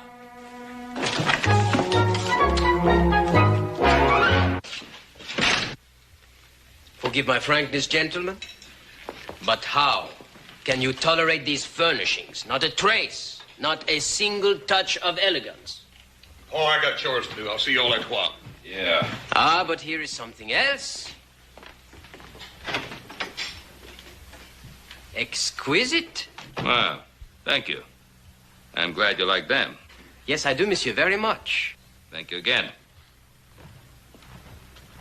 Those are portraits of my wives. Your wives, monsieur? Yes, my late wives. All three of them? Monsieur is a véritable bluebeard. However did you manage it? The workmanship, monsieur, is superb. The frames, they are of gold, no? The frames, they are of gold, yes. Now, what has that got to do with my... Easy, Pa. Monsieur Villon, that's not the matter which we wish to discuss. If you would honor us by sitting down. Votre service. We would like to hear that explanation that you promised us earlier. About my name? Oh, yes, with your permission. We're waiting. Bien. You are perhaps familiar with the theory of reincarnation? I've read about it. Then you will understand when I tell you that I am the living reincarnation of François Villon. No, monsieur. Do not look down your nose at me. I, too, was skeptical at first. Now, you don't expect me to believe that... To give an instance. One day I reflected on the beauty of ladies. How quickly it fades. And I asked myself... Where are the snows of yesteryear? Précisément. Imagine my surprise to learn that the same words had been written 4 centuries earlier by a poet named François Villon. Now, what's so surprising about that? You probably heard the line somewhere before and it's stuck in your mind. Impossible, monsieur. My parents were ignorant peasants. I was what you call self-educated. But until that time, I had never read Villon. Proving what? Allow me, monsieur. Villon was born in 1431 at the time of the harvest. I was born in the year 1831 at the time of the harvest, exactly 400 years later. Another coincidence. It's much more than a mere coincidence. Everything that Villon had done, I found that I had done or was about to do. Allow me to remind you, Monsieur Villon, that the great poet Villon was also a rogue and a rascal. And what does monsieur mistake me for? An honest man? What do you want us to mistake you for, a thief? I prefer to say that I am above petty bourgeois moralité. Villon killed a man and was condemned to be hanged. Exactly the same shall happen to me. One cannot change one's nature nor one's destiny. It is written in the stars. All right.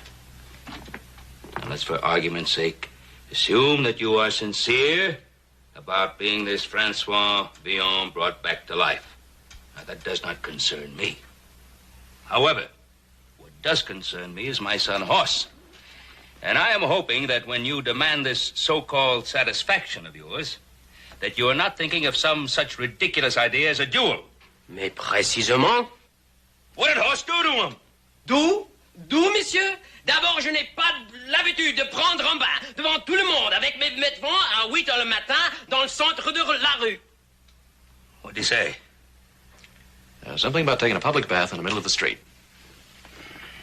Mr. Villon, you have reached the end of my patience. Now, I advise you to get this silly idea of a duel out of your head, or I shall have to ask you to get out of this house. And if you do, monsieur, you will simply be speeding your son's tragic denouement. You must understand, it is fate. Kismet.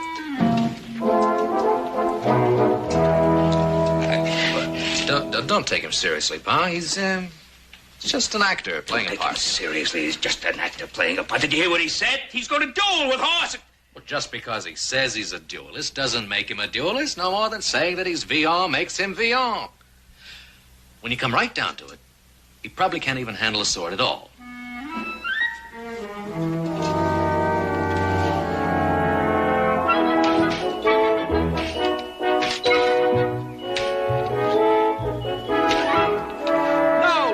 No, not like that. Now, look, try it again, huh? Hey, look, will you learn to stand sideways? You're too big a target this way. Oh, come on, Joe. I'm too big a target any way you look at it. Now, look, this isn't a fist fight. You better get that through your thick skull. All right, look, let's start from scratch. If you hadn't said that makes me nervous. You'll be lucky if a scratch is all you get. All right, ready? The salute.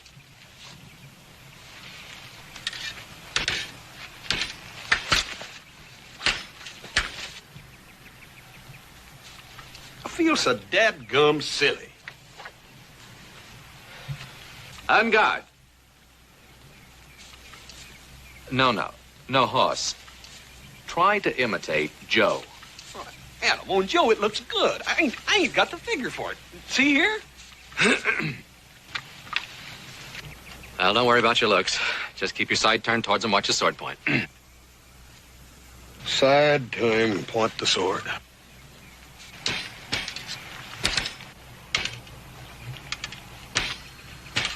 Hey, Joe, you're cute, ain't he, Adam?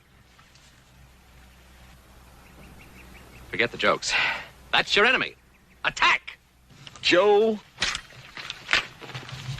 Ah, dadgummit. Well, what's the use, Adam? He's not going to take it seriously.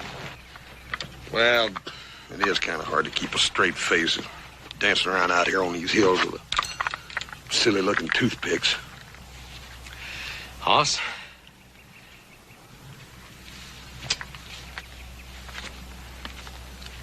I want you to think. Concentrate. Now, these toothpicks, as you call them, are larger than bullets, right? Yep. Now, if a bullet passes through you, you're liable to kick the bucket, aren't you? Sure. Anybody knows that. All right, now, if this toothpick, which is larger than a bullet, were to pass through a man exactly the same way, it could do an equal or greater amount of harm, right? Yeah, right. Especially if the man who's aiming it at you were standing less than 5 feet away and knew exactly where to puncture you so it'd do the most damage. It's like getting shot at close range, wouldn't you say? Yeah. What are we doing standing around here? Come on here, Joe, and help me practice.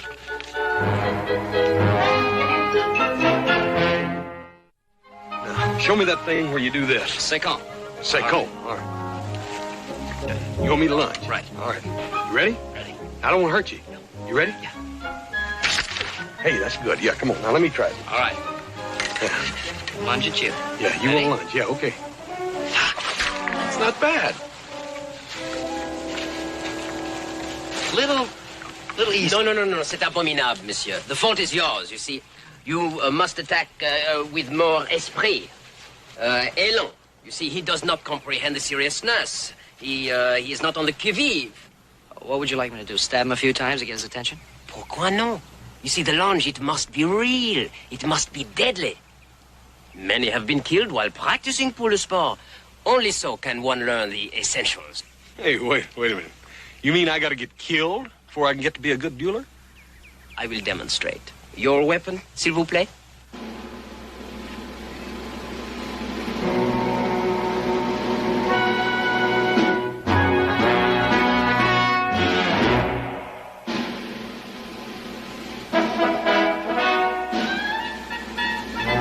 Now, for the seriousness. Attack in earnest. Insult the opponent. Chien. Gros cochon. Hey, I know what that means. Anga.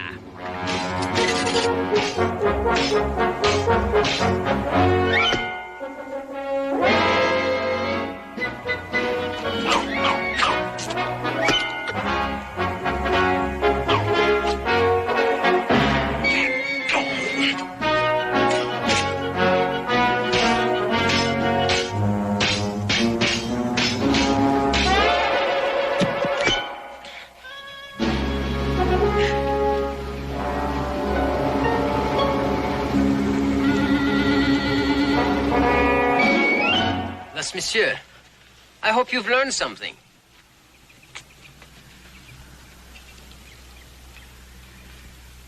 I'll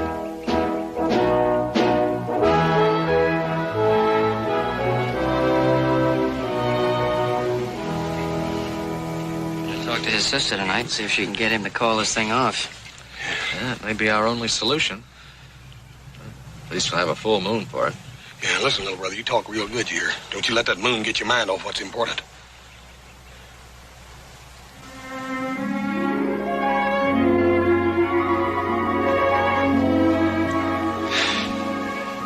Now, Louise, you look beautiful in all this moonlight. You talk so pretty, monsieur. I could listen to you talk all night. Oh, talk? Oh, hey, you know, that reminds me. There was something I wanted to talk to you about. Why don't we go over there and sit down?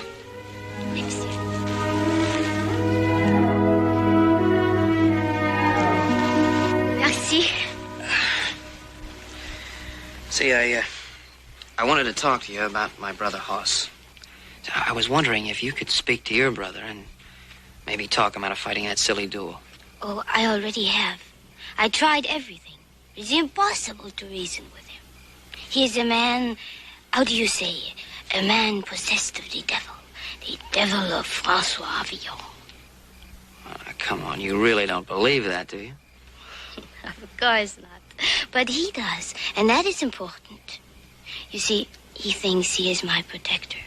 But in truth, I must be with him always to protect him from himself. Well, that isn't very fair to you. It doesn't give you a chance to live your own life. No. But I dream of it sometimes. It's only a dream. It's very beautiful here. It sure is. La lune. Yeah, the moon. And le lac. And the lake. I'm sorry I don't speak your language better. I'm not as learned as my brother. Well, maybe I could teach you a few words.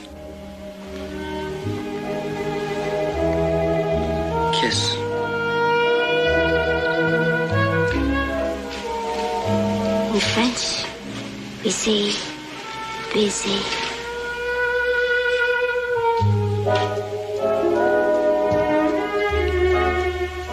Like this. Baiser.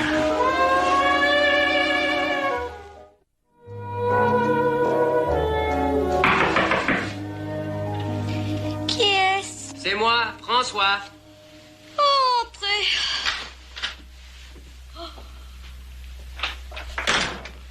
I did not hear you come in last night, my sister. Oh, perhaps you fell asleep early. No, I was up late. I was occupied in writing verses. Oh, it was a beautiful night. We walked. Yes, of course. He's handsome, this little Joe. N'est-ce pas? Oh, oui. Très beau. Oh, what are you all dressed up for? Where are you going? Virginia City. Monsieur Cartwright has graciously provided me with a horse. Pourquoi? Well, soon the road will be clear and we must take the stagecoach. To do this, we must have money to pay for the fare. But we have money. No, little sister. You use the wrong tense. In English, the expression is we had. Oh, je ne comprends pas. In this country of barbarisms, there is one more barbaric than all the rest. A game called poker. It has not the delicacy, the finesse of baccarat or chemin de fer. You have lost our money. Only a small sum remains. And now you go to gamble again? You're going to lose everything. No, little sister. Now I do not gamble. Now I have other plans. Oh, please, Francois. Each time you have the plan, there is more trouble. I beg you do not go. Little sister, I would not cause you one moment of unhappiness, but there are some things I must do. It is fate which decides. Au revoir, ma chère. Oh, Francois, no. What am I going to do here without you?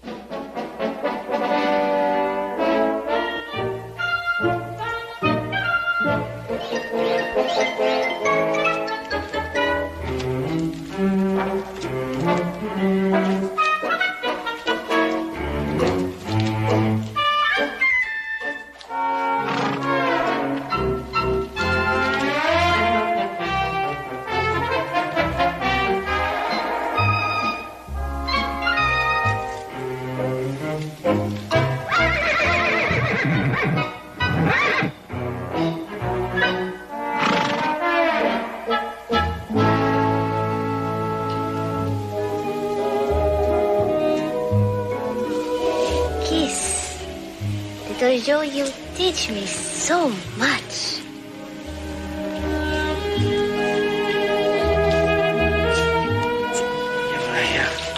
See, I wanted to talk to you about my brother.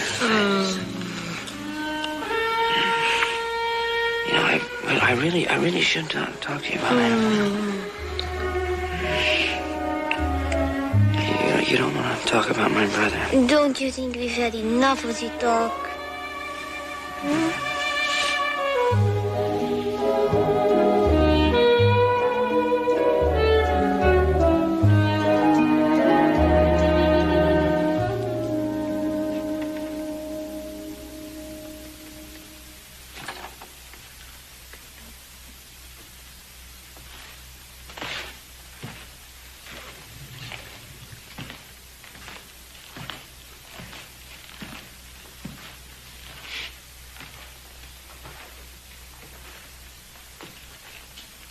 Francois should have been back by now. Well, all he had to do was buy the tickets for the stage to San Francisco. Don't tell me you're worried about it. Worried? I suppose I am worried about him in a way. Well, I admit he gets me riled up at times, but, well, you can't take him serious. He's like a little child. Well, you have another child to worry about. A big one. Oh, I can't believe he's serious about wanting to fight a horse. Can't you? Well, let me remind you that his idol once boasted of killing a man with a sword. Feels he must imitate him, live his life all over for him. Well, that's just a lot of talk. Little boys talk. Well, it sounds like your little boy might be returning.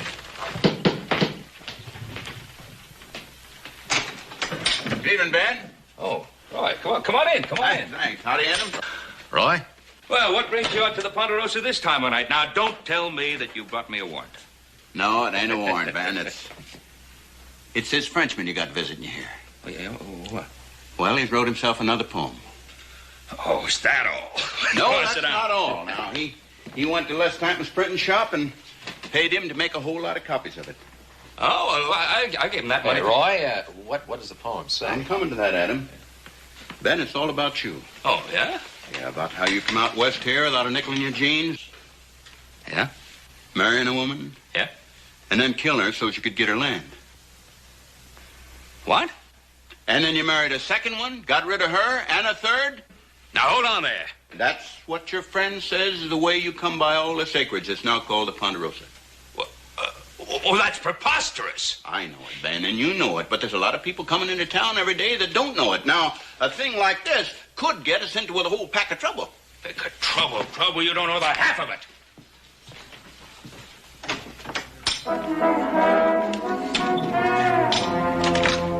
Ah, bonsoir, monsieur. Bonsoir. Oh, bonsoir, you. Faking Frenchman. Now, take it easy, Pa. Take it easy. Remember what you said. He's just a little boy. He's not responsible for what he does. Now, when I want your advice, I'll ask for it.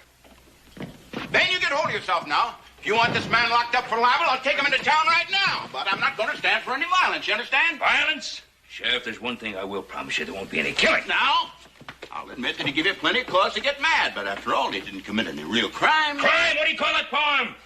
It's not the same as horse stealing, now, is it? I'm going to get back into town and pull them things down.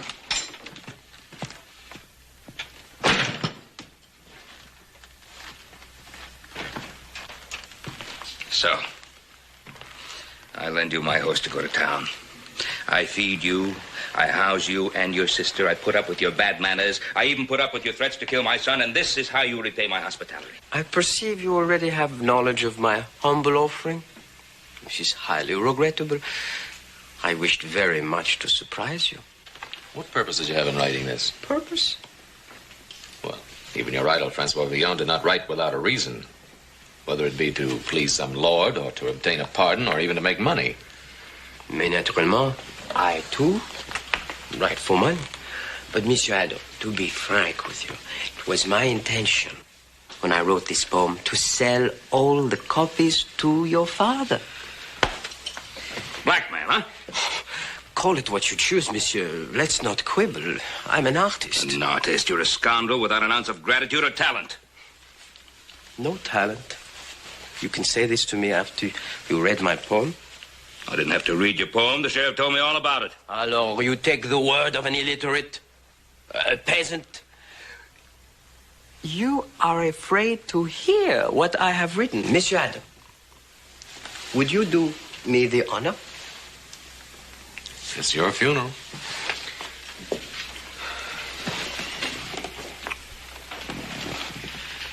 Ballade in honor of my gracious host, the Lord of the Ponderosa. France had her Gilles de Retz, Italy her Cagliostro. Cleopatra trained vipers as her pets, and the Borgias' banquets saw hundreds fall.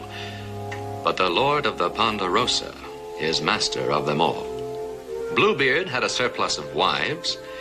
Henry VIII had far too many lovely ladies, all who laid down their lives, and others there were who heeded the butcher's call. But the Lord of the Ponderosa is master of them all. Infamous Pharaoh... All right. That's enough. I've heard enough. Well, you know, Pa, when you considered it simply as poetry, it really isn't too bad. Glad I told you all that reading would affect your mind. All right, Mr. Vino, it's time for some plain speaking.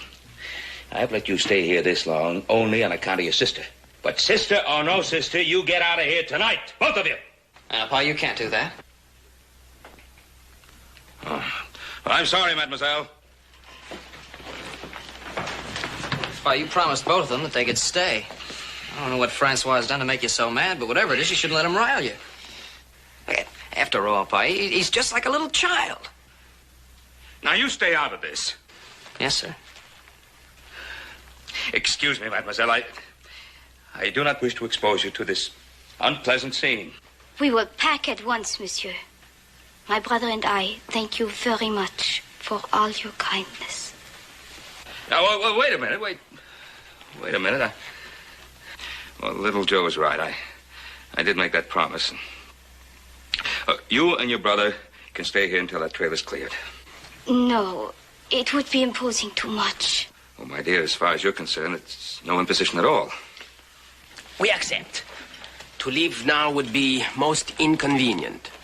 I have some unfinished business. Now, look, if you're still thinking about that stupid duel of yours... Monsieur Cartwright, you have proven that you are a man of your word. I am a man of my word. Your son's insult can only be wiped out with blood.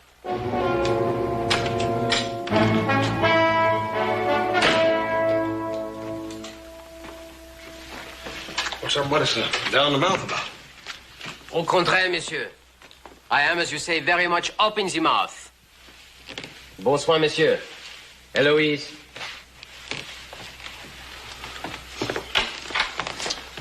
You all look like you've been to a funeral or something.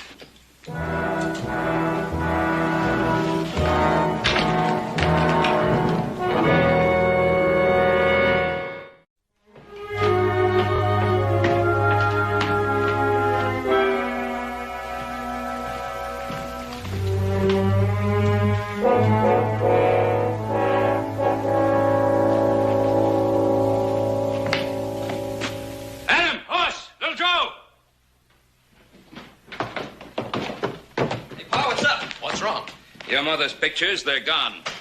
What? Yeah. Hey, Paul. You here? I thought you took the team in. Team? Yeah, you too.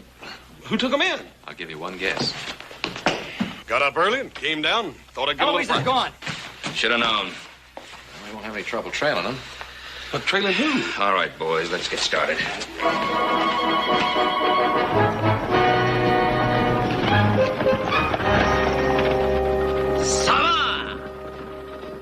Do not be sad, little sister.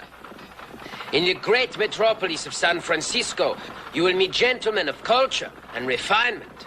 And you will soon forget this little Joe. I will never forget little Joe. That is what you say now. But where are the snows of yesteryear? I have only left for the sake of his brother. And for you, too, to keep you from trouble. Trouble? What have I got to do with trouble? It is for peasants. Beat! Beat, my beauties!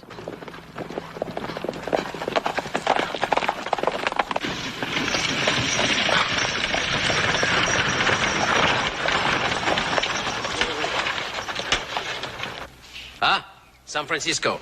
That way. Sala!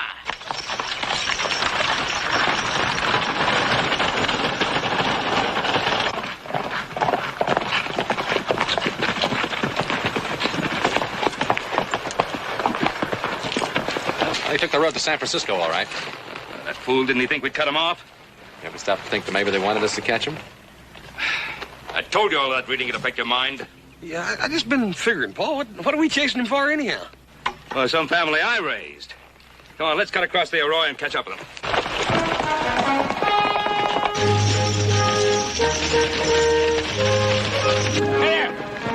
Hey there, Paul. Now, let's go.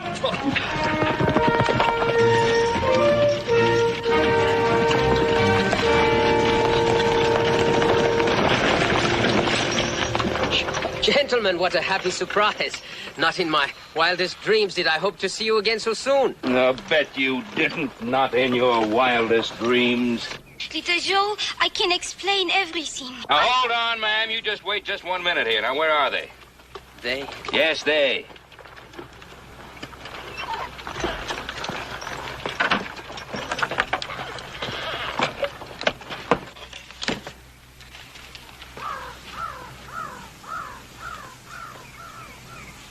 Francois!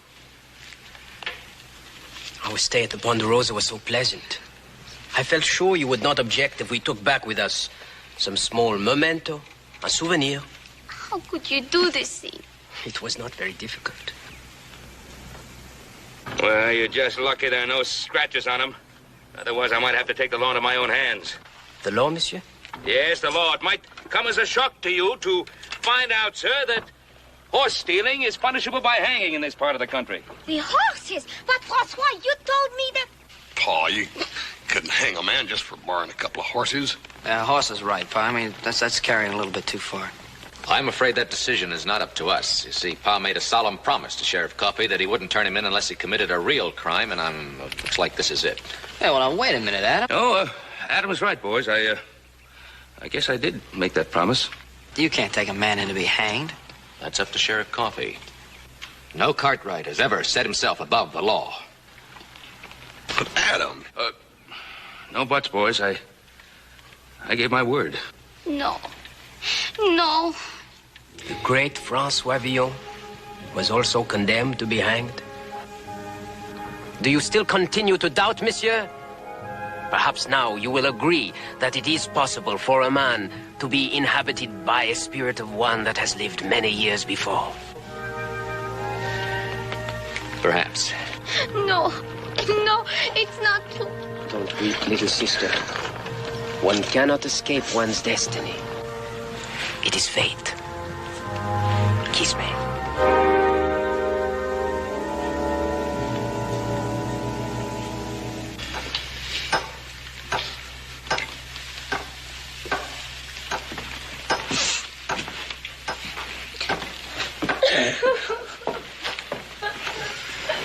It's always hardest on women. Well, you know, it isn't exactly easy on you. On me, monsieur? What is life? A straw in the wind. We all must die sometime. But it is not given to all to live on forever in men's minds and hearts. That's right, sure ain't. I have spent all of last night composing a poem. It is a masterpiece. It is my last testament to my brothers. Just as Francois Villon wrote his 400 years before.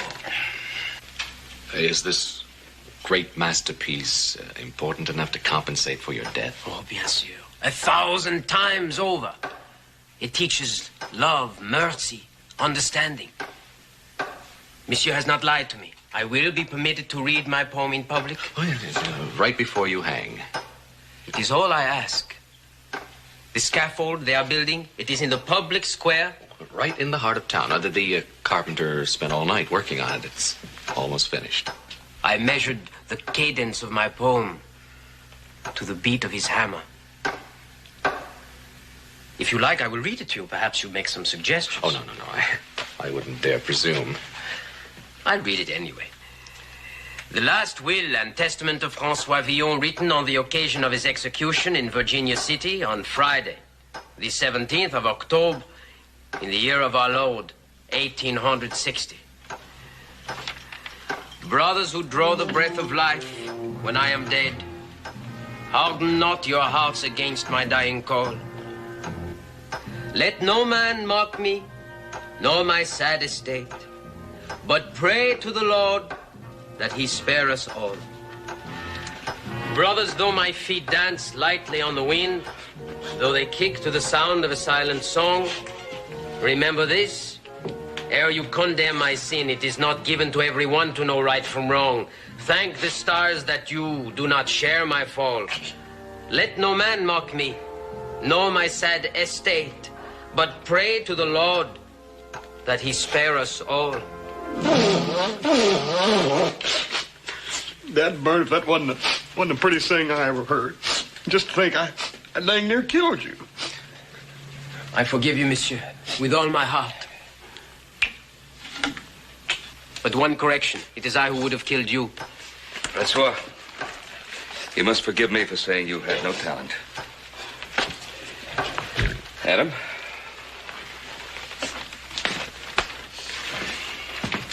Well, it's too bad you've got to die to prove it. That's the whole point, monsieur. I part with life in order that my words may live.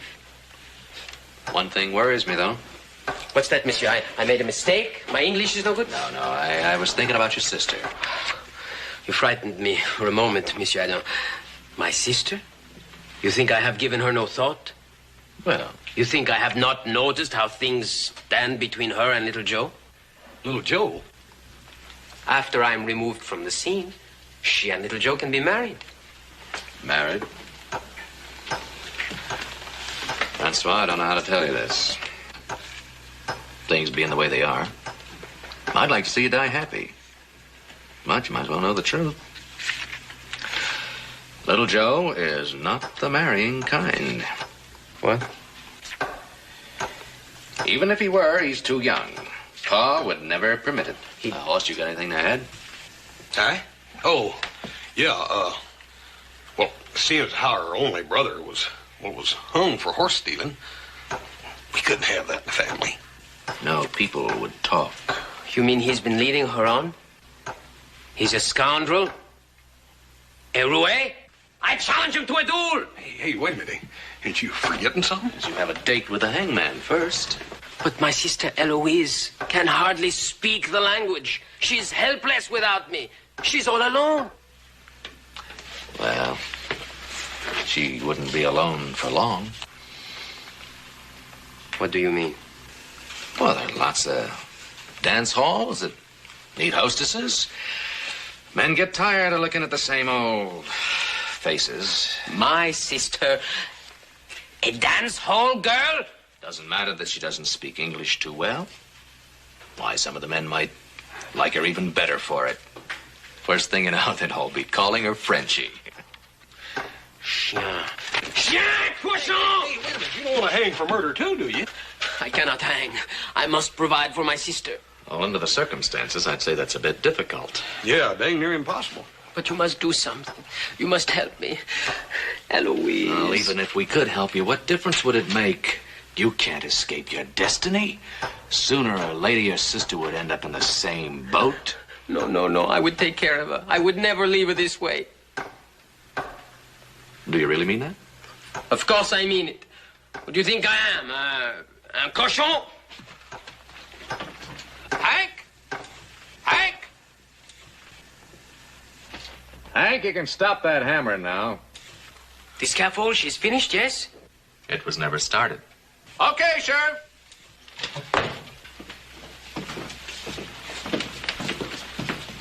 Sheriff, I think maybe you better tell him he's free. I don't think he'll believe me. Pardon?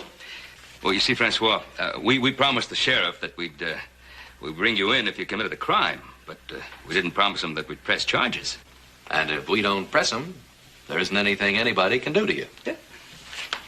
Is this true? Yeah. And you? You kept me here? Cochon! Why didn't you not tell me they didn't press the charges? Because you did not ask me. Shall we get back to the game? Yeah.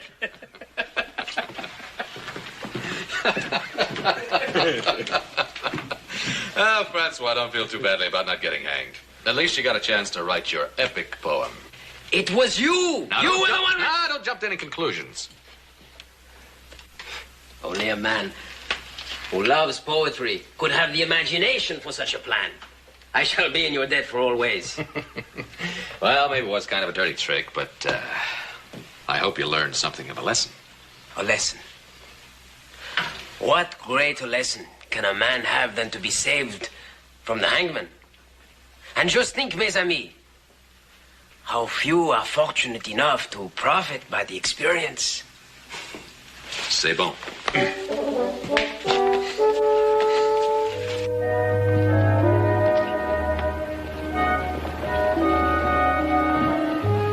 Don't you forget now, I'm going to write to you every single day.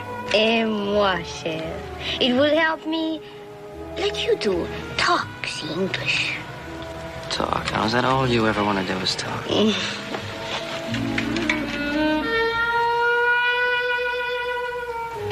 revoir.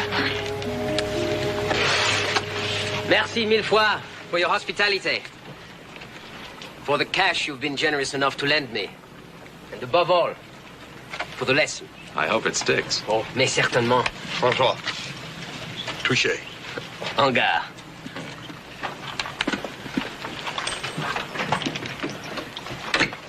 You cartwrights. You taught me what I must do. First, I must find a rich husband for my sister in San Francisco. And then I shall be free. Free to be hanged. Au revoir, mes amis. Au revoir. Au revoir.